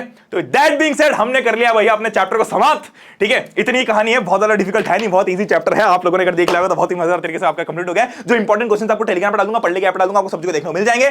फिलहाल के लिए इतना ही, हम लोग मिलते हैं नेक्स्ट लेक्चर के अंदर। अगर आपने इंस्टाग्राम पे फॉलो किया तो कॉन्फ्रेंस जाके फॉलो कर लो। नीचे कमेंट्स के अंदर बताओ आपको लेक्चर कैसा लगा और अगला लेक्चर आपको कौन सा चाहिए, और अगर यूट्यूब पे सब्सक्राइब नहीं किया तो कर लो, ठीक है। हम लोग मिलते हैं नेक्स्ट लेक्चर के अंदर, तब तक good bye, take care, love you all, जय हिंद, वंदे मातरम। ऐसे एनर्जी के साथ में पढ़ो, खुद से कर लो, एक बार एनसीईआरटी रीड कर लेना, इंपॉर्टेंट क्वेश्चन कर लेना, आपका चैप्टर पूरा समाप्त हो जाएगा, गारंटी देता हूं इस बात की, ठीक है। चलो bye bye bye bye bye bye, Tata.